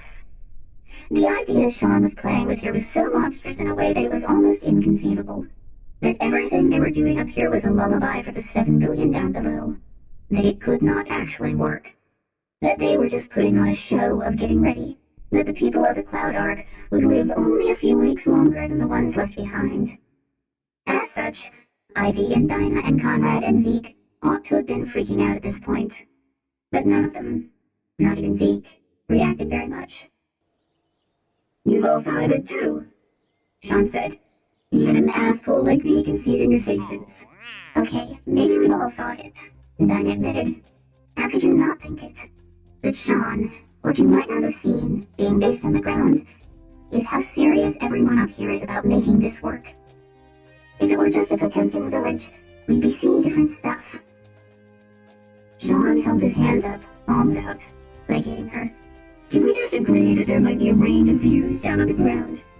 And that some people, perhaps highly placed, see its primary function as an opiate of the masses, like the video you pop into your car's DVD player to keep the kids quiet during a long drive. People like that are not going to be our friends when it comes to getting the resources we need, Ivy said. And their strategy is always going to seem a little off-kilter, a little beside the point, opaque, frustrating. They were definitely talking about Pete Starling.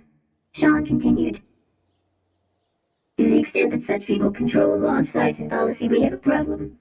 Fortunately, they don't control everything. They were now talking about Sean Probst and his loose circle of billionaire friends who knew how to make rockets. There's a lot about this Cloud Ark thing that I and my associates don't know yet. We can't sit around waiting for perfect knowledge. We have to act immediately on long lead time work that addresses what we do know. And what we do know is that we need to bring water to the Cloud Ark. Physics and politics conspire to make it difficult to bring it up from the ground. Fortunately, I own an asteroid mining company. We have already identified some comet cores in easy-to-reach orbits. We're narrowing down the list, and we're preparing an expedition.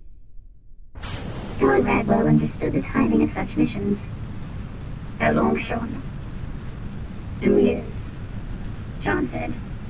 Well, Ivy said, I guess you'd better get on it then. Nothing else. Give me all your robots, Sean said. He turned to look at Dinah. Since we have declared open season on bullshit, Dinah began as soon as she had gotten Sean Probst alone in her shop. Sean held both of his hands up like a fugitive surrendering to the FBI. Where would you like to begin? You said that you have identified some comets, that you were narrowing down the list. That's crap. You wouldn't have come up here without a specific plan. We're going after Greg Skeleton. What? Comet Greg Skelerup. Sorry, somebody's offspring called it Greg Skeleton and the name stuck.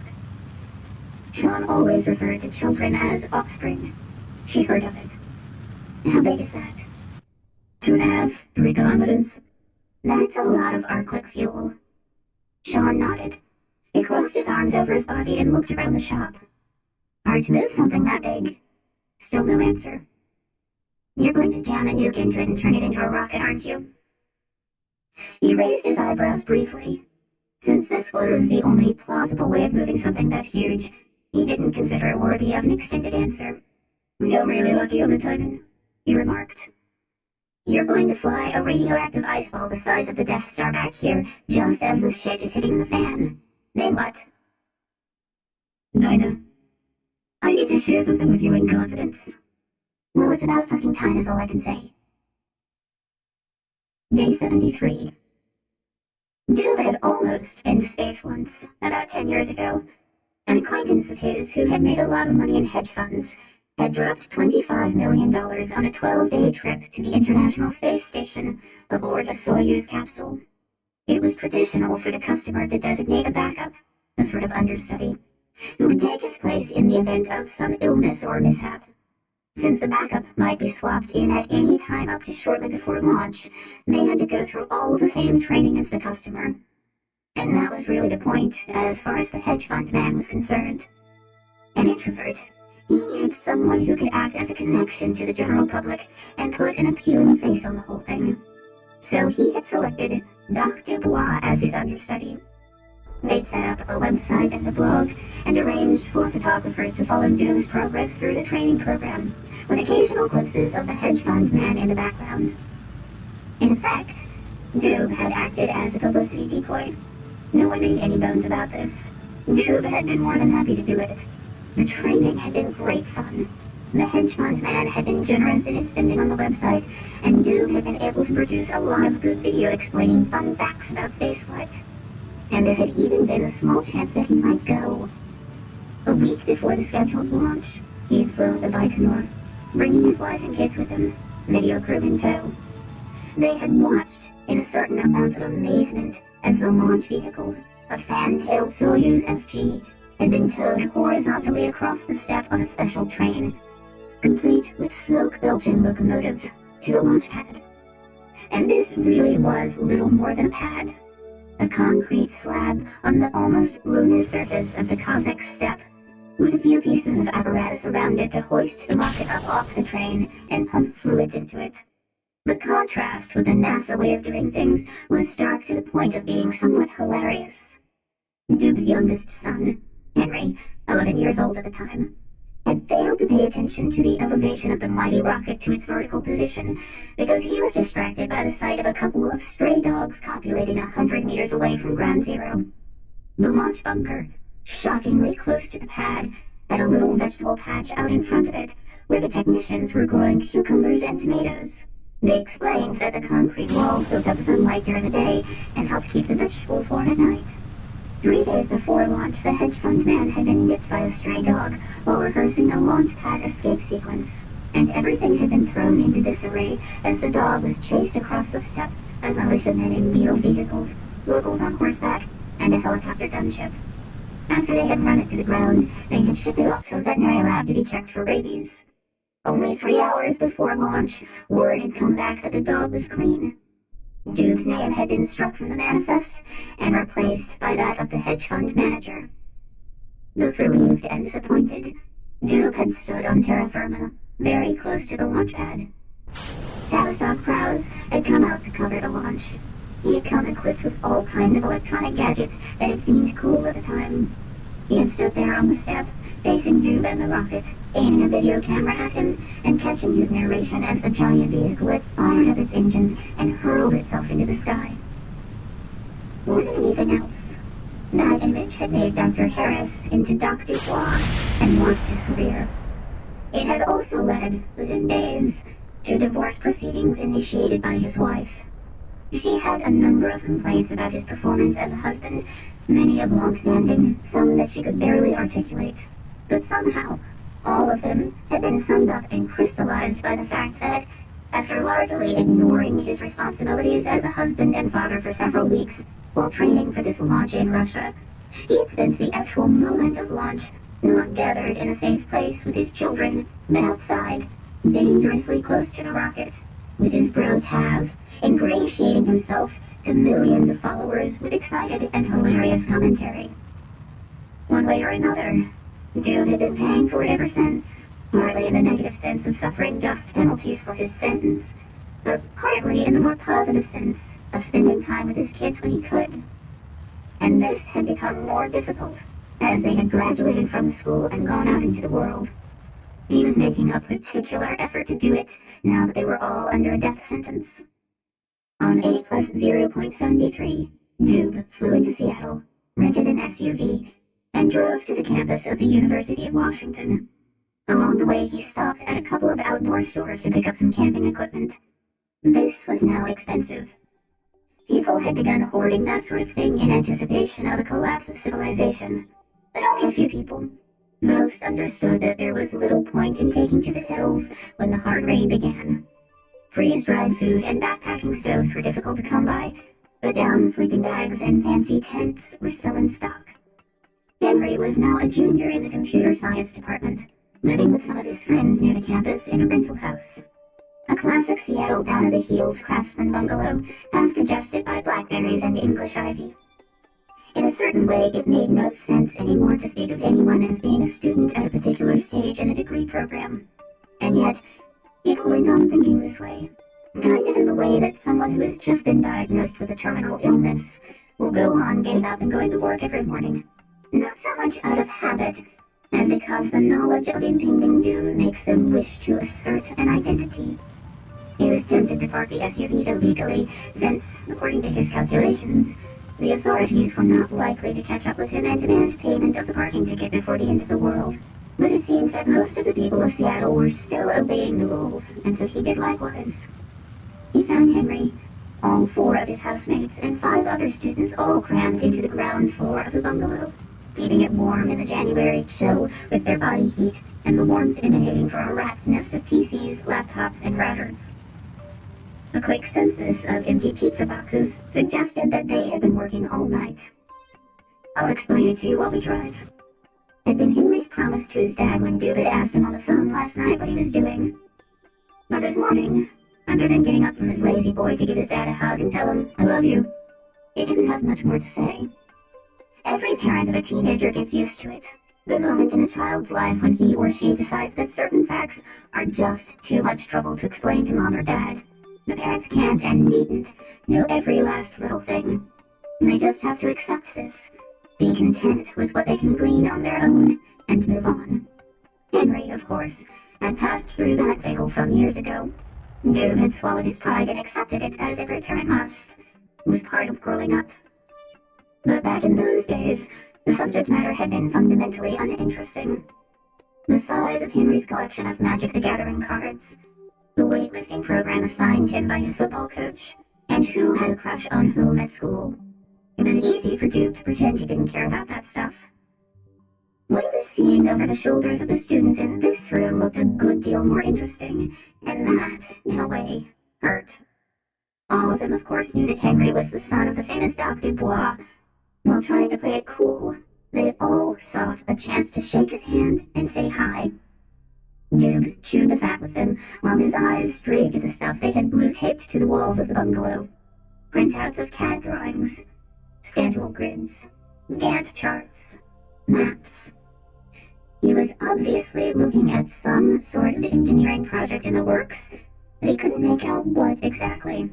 On the kitchen table, a MakerBot was producing a small plastic part, watched intently by a young woman who was talking on her phone in a mix of English and Mandarin. Conversation was interrupted by the beep, beep, beep of a backup alarm, loud and growing louder. Someone pulled the front door open, letting in a wash of wet, cool Pacific air to reveal a Ryder box truck backing up onto the lawn, heading straight for the front door. Some unkillable instinct in Duke's head made him glance disapprovingly at the muddy ruts it was leaving in the lawn, made him issue a little tut-tut-tut at these irresponsible youth for damaging the grass. Grass that in 2 years would be a thin smear of carbon black over a lifeless cake of hardened clay, presuming it didn't suffer a direct hit and become part of the huge glass-lined crater. The truck didn't stop soon enough and wrecked a wooden banister beside the front steps. Everyone laughed. The laughter had a curious tone, a mixture of childish delight with something darker, expectant of much worse to come. These kids were really adapting better than he was. He had no idea what was going on, but it seemed to involve throwing everything into the back of the box truck. He stood around for a while, with his hands in his pockets, since he didn't know which stuff was going and which was staying. But when they threw in the sofa, it became clear they were abandoning the house. He began helping. After a certain point, the box truck filled up. Then they began pulling things out of it and putting them back in a more orderly style. Doob finally hit his stride, stepping into the role of wily old man with excellent packing skills, and pointing out ways to use the space more efficiently. Eventually, someone went and got another box truck. Apparently, the rental agency was letting them take them for free. Some day laborers wandered down the street from a home improvement center and helped pack. The home improvement market had gone bust. Doob saw traces of Amelia in their faces and wondered how they had first heard the news. 6 of the kids packed themselves and their computers, clothes, and as many tools as they owned or could borrow into the SUV that Doob had rented at the airport. They roped a couple of bicycles and some camping gear to the luggage rack. Doob had no idea where they were going or why, but they seemed to be planning to construct a new civilization out of blue tarps and zip ties. They ended up in a caravan of 20 vehicles, headed east out of town at about 2 in the afternoon. At this time of the year, at Seattle's high latitude, that gave them about 2 hours of remaining daylight. Most of the kids fell asleep immediately. Henry, riding shotgun, made a touching effort to stay awake, and then fell into slumber. Henry was a sweet kid, and Doob knew that when he woke he would apologize. That Henry wasn't a parent, and he didn't understand that when you were, almost nothing was more satisfying than seeing your kids sleep. So, feeling as content as it was possible to be under the circumstances, Doob drove into the darkling mountains with his SUV load of slumbering passengers. The caravan gradually dissolved into the general stream of traffic. Most of the passenger cars peeled off at the suburban exits before the road began to gain serious altitude. Doob wondered, as he always did, what the hell they were doing, continuing to go to jobs and school just to fill the days before the end. But it was none of his business. Beyond Issaquah, any vehicle still on the interstate was probably headed for the high, cold desert on the east side of the mountains. A few people were still interested in skiing, but those cars were easily identified. Most of the other vehicles fit the general description of those that had been part of their original caravan from the university. Heavy laden box trucks, SUVs, and pickups with provisions and camping gear. Doob realized that he had somehow become a sort of Okie, except that the Okies had at least known where they were going. The eternal Seattle drizzle turned into alternating belts of mist and cold rain, forcing him to keep one hand busy on the wiper control. The raindrops became cloudy with ice as he gained altitude, and then turned into snow. The roadway was still clear, but the shoulders became fuzzy with slush that gradually encroached on the traffic lanes. The speed of travel dropped to 40, 30, 20 miles an hour, and the road ahead congealed into a slurry of taillights as lowering steel-gray clouds clamped down on the remaining traces of daylight. A few semi-articulated brakes were laboring up the approach to the pass in the slow lane. Some of these were just conventional, boxy trucks, and so there was no guessing what might be in them. But Doob thought he was picking out an unusual amount of weird industrial traffic. Tankers carrying cryogenic liquids. Flatbeds with bundles of tubing and structural steel. The clouds flashed, bright enough to make some of the sleeping students flinch and stir in the back seat. Out of habit, Doob began counting. 0 Mississippi, 1 Mississippi, 2. And when he reached something like 9 or 10, he felt, as much as heard, the sonic boom. As a child, he had assumed it was a lightning bolt. Now he interpreted all such events as incoming chunks of moon shrapnel. This one had passed within about 3 kilometers. A secondary boom, several seconds later, suggested that it had hit the ground, as opposed to just breaking up in the atmosphere as most of them did. So it had been a relatively large piece. It had been a day or 2 since Doob had checked the site where his grad students had been tallying observed bolides versus the predictions of their model. He didn't check it very often because, after some jitter in the first few weeks, the model had been refined to the point where it tracked observations to within a reasonable statistical range. This, of course, was good news for the model and bad news for the human race, since it meant that they were still on track for the white sky to happen and the hard rain to begin in another 21 or 22 months. If memory served, strikes like the one he had just observed were probably happening about 20 times a day worldwide. So it was mildly remarkable that he had been close to one, but nothing to write home about. A few minutes later, the tail lights ahead of him flared as people applied their brakes. After inching along for a short distance, traffic came to a complete stop. This woke up some of the students who remarked on it sleepily. After 10 minutes had passed without movement, Henry climbed out, stood up on the SUV's running board, and began loosening ropes holding a bicycle in place on the roof. Doob sat warm and safe in the driver's seat and watched his son pedal off between the lanes of stopped traffic with precisely the same heartsick feeling as when the boy had gone off on his first solo bicycle ride in the streets of Pasadena. He was back all of 3 minutes later.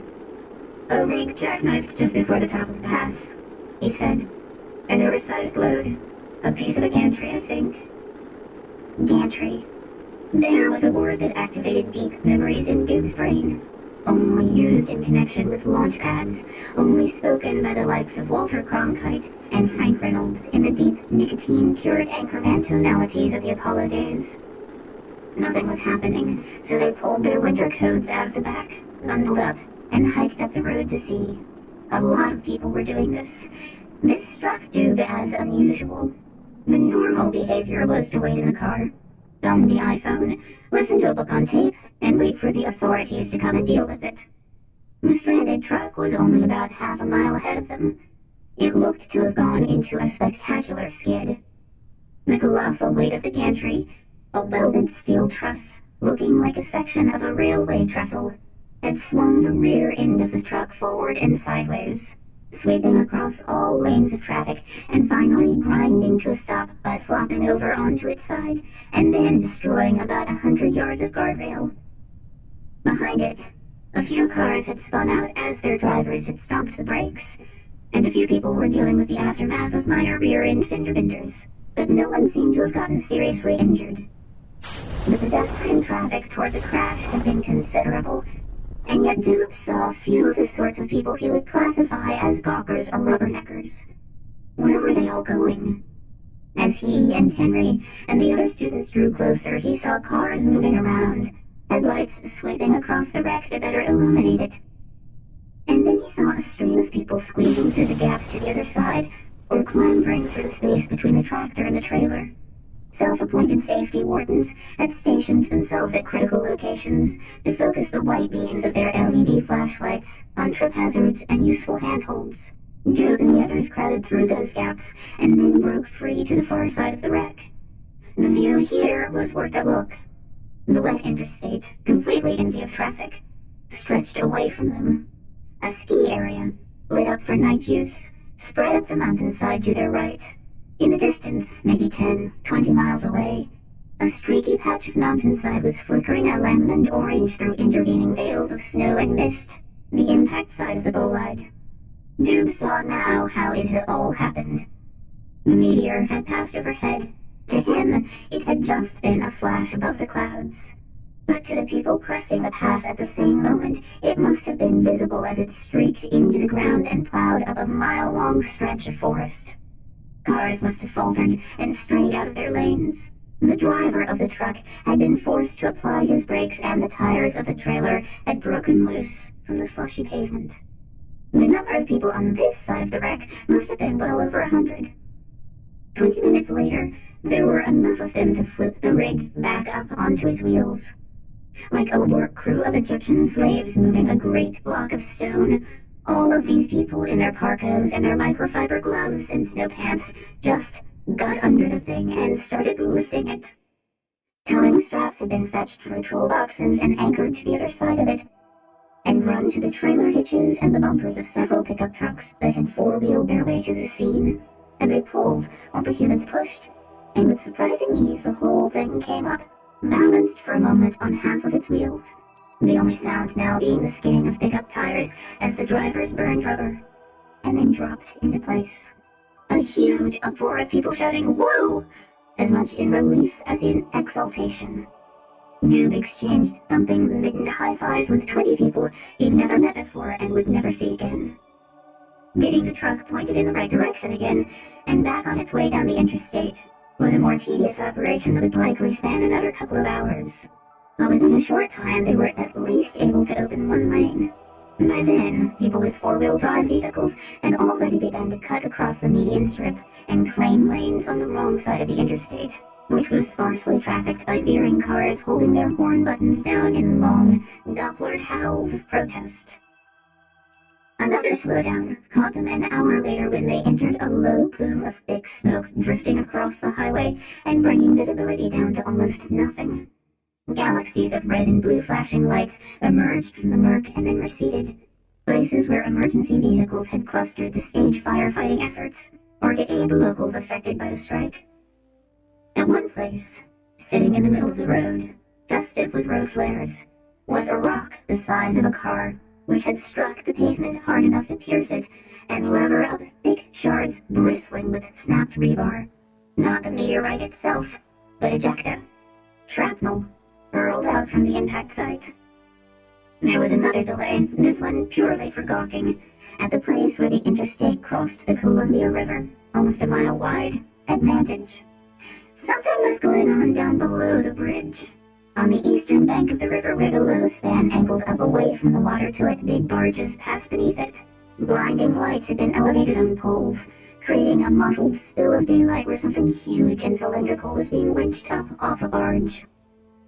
With all of those complications, it was well after midnight when they reached the town of Moses Lake and turned off the interstate to follow almost all of its traffic in the direction of the Grant County International Airport. That was its official name. When Duke woke up the next morning, crawled out of the tent he had shared with Henry, and stood up and looked about, he immediately dubbed the place New Baikonur. It was at the same latitude as Baikonur, and it was in the same sort of steppe country. And like the steppe of old, it was populated by nomads. Space Okies. At least 10,000, he guessed. They seemed orderly enough. Long straight lines had been chalked out on the dry lake bed, apparently with the same equipment used to stripe football fields. These delineated streets and avenues that, for the most part, were being respected by newly arrived tent pitchers. Portable toilets huddled at strict intervals, though Duke's nose told him that some were using pit latrines or just pissing on the sagebrush. Henry had filled him in a little during the last hours of the drive. It had been an Air Force base, part of the northern line of defensive installations from which the U.S. would have defended itself against communist aggression had that ever been necessary. Its 13,500-foot runway suggested it might have had offensive purposes as well. It had been an alternate landing site for the space shuttle, never used. In any case, it was ridiculously oversized for the town of Moses Lake and had tended to be used by the aerospace industry in recent decades for various training and experimental purposes. Blue Origin had used it to test a VTOL craft in 2005, operating from a trailer on the empty lakebed west of the airport where New Baikonur was arising now, and where Duke was walking about trying to track down the scent of frying bacon. Some giant windowless aircraft hurtled overhead, deploying a phalanx of tires from its belly, and made a long, slow landing on the big runway, using every one of the 13,500 feet. A cargo carrier. He came to a broad avenue that led directly into the encampment center, and there was no mistaking where and what the center was. A concrete pad, still being poured one patch at a time, with a mixed assortment of cranes rising up from what he took to be its center. They were assembling a rocket there. It was a big rocket. It all more or less made sense. There was no cargo too big to be barged up the Columbia River and then trucked the last few miles to Moses Lake. There was no airplane that couldn't be accommodated by that runway. There was no object that the aerospace machine shops of the Seattle area couldn't build. And from this latitude, the same as Baikonur, a well-worn and understood flight plan could take payloads to Izzy. A mere 4 days later, Duke stood in the bed of a rusty pickup truck with a random assortment of space rednecks, hoisting a long-necked beer bottle into the sky in emulation of the rocket lifting off from the pad. They all hooted and screamed as they watched it arc gracefully downrange and take off in the general direction of Boise. And the next morning, when they had all sobered up, they got busy building another rocket. Day 80. We talk about sending stuff to orbit as if orbit is a place, like Philadelphia. But it's actually a lot of places, a lot of different ways to be in space. Any two objects in the universe can theoretically be in orbit around each other. Most of the orbits that matter to us involve something tiny, orbiting around something huge, like a satellite around the Earth, or the Earth around the Sun. So a quick way to label and classify orbits is according to what is the huge thing in the middle. If the huge thing in the middle is the Earth, we call it a geocentric orbit. If it's the Sun, it's a heliocentric orbit, and so on. Since the Moon broke up, we've mostly focused on geocentric orbits. The Moon, back when it existed, used to be in such an orbit. It revolved around the Earth. Most of its pieces still remain in geocentric orbits. A small number of those just happen to intersect the Earth's atmosphere. When that happens, we get a meteorite. So much for Orbits 101, but keep in mind, there can be different levels. So, the old Earth-Moon system was, as a whole, revolving around the Sun in a heliocentric orbit. Then if you zoom way out and look at the entire Milky Way galaxy, you can see that our whole solar system is very slowly revolving around the black hole at its center, in a galactocentric orbit. The voice was that of famous astronomer and science popularizer, Dr. Bois. The images accompanying it were an animation zooming in and out of the solar system. Nina was getting snatches of it over the shoulder of Louisa Silver, a recent arrival to Izzy and hands-down winner of the least like a traditional astronaut competition. Born in New York City to parents who had fled political repression in Chile, she had been raised in a polyglot bohemian household in Harlem, walking through Central Park every day to the Ethical Culture School on West 63rd. She followed that up with a succession of degrees in psychology and social work from UCLA, Chicago, and Barcelona. After a few years of work with economic refugees trying to enter Europe on leaky fishing boats, she'd been awarded a Genius Grant that had given her the freedom to travel the world for a few years doing research on other economic migrants. 2 weeks ago, she'd been yanked out of a Fulbright scholarship at the University of St. Andrews in Scotland, given some basic training in how to live in space, strapped into a rocket, and shot up here in a tourist capsule. Nina, along with everyone else, made the obvious assumption that Louisa's job was to be the first shrink and social worker in space. Judging from some interactions that had been happening as crowding and stress had gotten more intense, she was going to have her work cut out for her. A bunch of desperate people crowded aboard a pitching and rudderless fishing boat was an uncomfortably close match for the situation up here. Louisa had a relaxed self-confidence that made it easy for her to admit that she knew absolutely nothing about such topics as orbital mechanics. But it was more than just that. She knew how to use her own ignorance as an icebreaker in conversations. Izzy was full of people who were skewed toward the Asperger's end of the social spectrum, and there was no better way to get them to start talking than to ask them a technical question. But when everyone else was busy, Louisa was not above Googling her question down to earth and latching onto a YouTube video as she was doing now. Nina, floating behind Louisa's shoulder, watched as the animation was replaced by a live shot of Dr. Bois and a stocky bald white man standing next to each other on the flat pan of gray-brown dirt that she now recognized as the Moses Lake spaceport. In deep background behind them was another rocket being stacked on the pad, one stage at a time, by a tangled-looking arrangement of cranes, gantries, and cables. Nina vaguely recognized the one who wasn't Dr. Bois.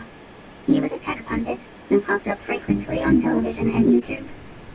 He turned toward the camera and spoke. "This is Tavistock Browse, coming to you from the world's newest spaceport here in Grant County, Washington. I'm here with a man who needs no introduction, Dr. Bois, to talk about some of the recent controversial events surrounding the Arjuna expedition's launches, many of which are originating from the improvised launch complex that you can see directly behind us. Arjuna has prepared an animation that explains what they are all about, so pop some popcorn and pull up a chair." Their image was replaced by a view of Earth that zoomed back, tilted, and panned to show it in its orbit around the Sun. This was helpfully traced out by a thin, curved red line. The animation pans back. The orbits of Venus, Mercury, then Mars and Jupiter came into view. Traditionally, Dr. Dubois said, when we talk about asteroids, we're talking about the asteroid belt, which is out between Mars and Jupiter. A ring of dust, with a few larger clumps, was now spattered into the huge gap between those two planets' orbits. There's a lot of material out there that our heritage might one day be able to exploit. But it's too far away to be easily reached by the spacecraft we have now. So Dr. Dubois, in keeping with his rep for staying in touch with the zeitgeist, had adopted the "our heritage" phrasing, a suddenly popular buzzword and hashtag meaning whatever gets accomplished in the distant future by the descendants of the people who make it onto the Cloud Ark, or, to put it bluntly, the only reason to go on living for the next 22 months. The animation began zooming back in, to the point where it showed nothing beyond Earth's orbit. Astronomers have known for a long time that not all of the asteroids are out beyond Mars. There are much smaller but still significant populations of asteroids in heliocentric orbits not that different from Earth's. A finer and sparser dust of particles was now drawn in, forming a sort of fuzzy halo around the red line that represented Earth's orbit. And that's where Amalthea came from, is that correct, Doc? Yes. Bringing a hunk of metal that big from all the way out between Mars and Jupiter would have taken forever. Because we found it in an Earth-like orbit, it was a little easier. And what do you mean by an Earth-like orbit? These rocks all revolve around the sun, just like the Earth. Some are a little inside Earth's orbit, some a little outside of it, some cross the Earth's orbit twice every time they go around the sun. We used to worry about those. Now, not so much. Taft put in. Doc paused, and apparently thought better of acknowledging the joke. Because we were worried about them, we made an effort to find them, and to know their exact trajectories, their orbital parameters. Back to Doc and Tav, now walking across the pounded earth of the spaceport, with a big truck in the background emblazoned with the Arjuna Expeditions logo.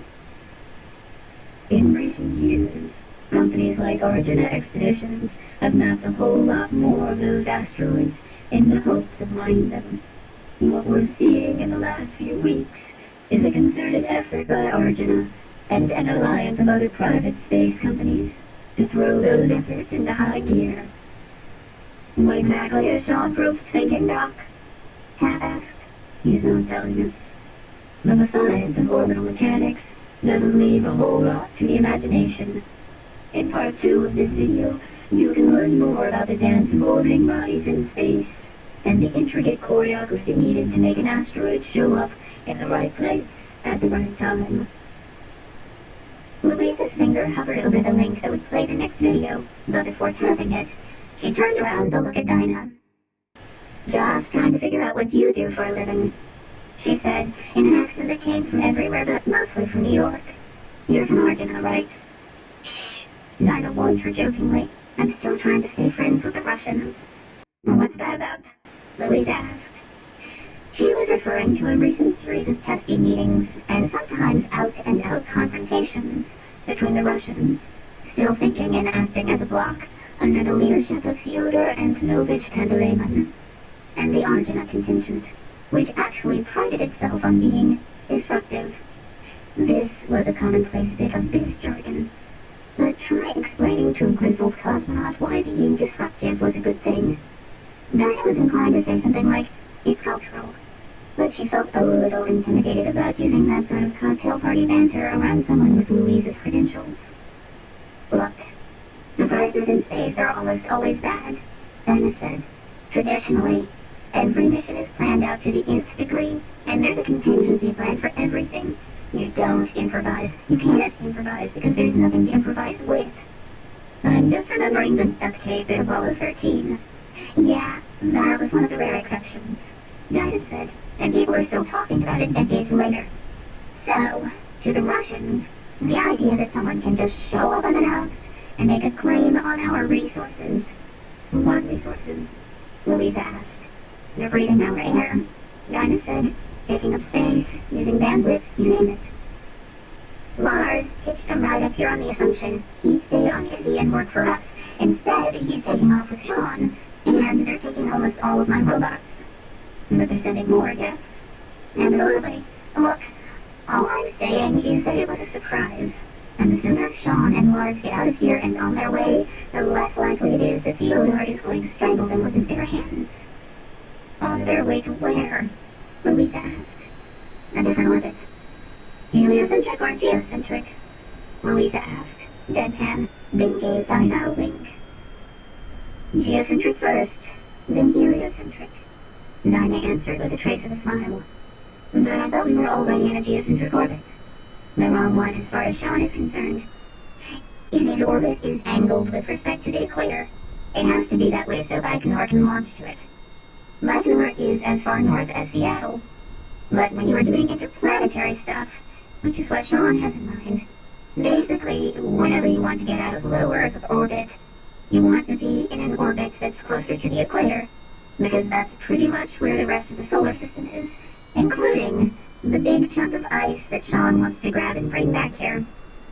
There, Louisa said, pronouncing it as she'd heard Sean do. There. A word from Norse mythology referring to primordial ice giants. Sean's code name for a particular hunk of ice that his project had identified and that he meant to bring back. Yeah, not an official name. Sean doesn't divulge much. And how do you get from one to the other? Louisa asked. From a geocentric orbit. That's what we're in now, right? Yes, to a heliocentric one. Well, first he's going to have to do a plane change. From the angled Izzy orbit we're in now to one closer to the equator. He'll rendezvous with the rest of his gear. Why didn't they just send everything up here? Plane change maneuvers are expensive. It's not too bad if the only thing plane changing is Sean and Lars and a drop top. It would be ridiculously wasteful to send the whole expedition package up here only to plane change later. Dinah didn't mention the other reason, which was that the biggest part of Sean's package was so screamingly radioactive that it couldn't be allowed anywhere near Izzy. Okay, but we're still talking geocentric, right? Correct. We're still just a few hundred miles high. So how do they get from the rendezvous point to a heliocentric situation? There's a bunch of different ways to do it, Dinah said, but if I know Sean, he'll go through the L1 gateway. I have no idea what that is, Louisa said, then finally lost a fight to suppress a giggle. Once again, I feel that I have been dumped into a sci-fi movie when I hear people around me talking like that. Dr. Bois probably covers it in that video, Dinah said, nodding at Louisa's tablet, but the gist of it is really straightforward. Looking around, she spied a mesh bag stuffed with clothing. She pulled it out of its niche and let it drift in the center of the cabin. The sun, she said. Now, patting herself down, she found in her pocket a small plastic bottle of pills. Anti-nausea medication she had fetched for one of the new arrivals. She opened it up and pulled out the ball of cotton stuffed into its top, then let the cotton drift in the air a little closer to Louisa, the Earth in its heliocentric orbit. The sick crew member would have to wait for a few minutes. Dinah carefully tapped a few pills free from the bottle's open neck and let them float for a moment while she pocketed the bottle. Then she began to arrange the pills in the space already staked out by the sun and the Earth.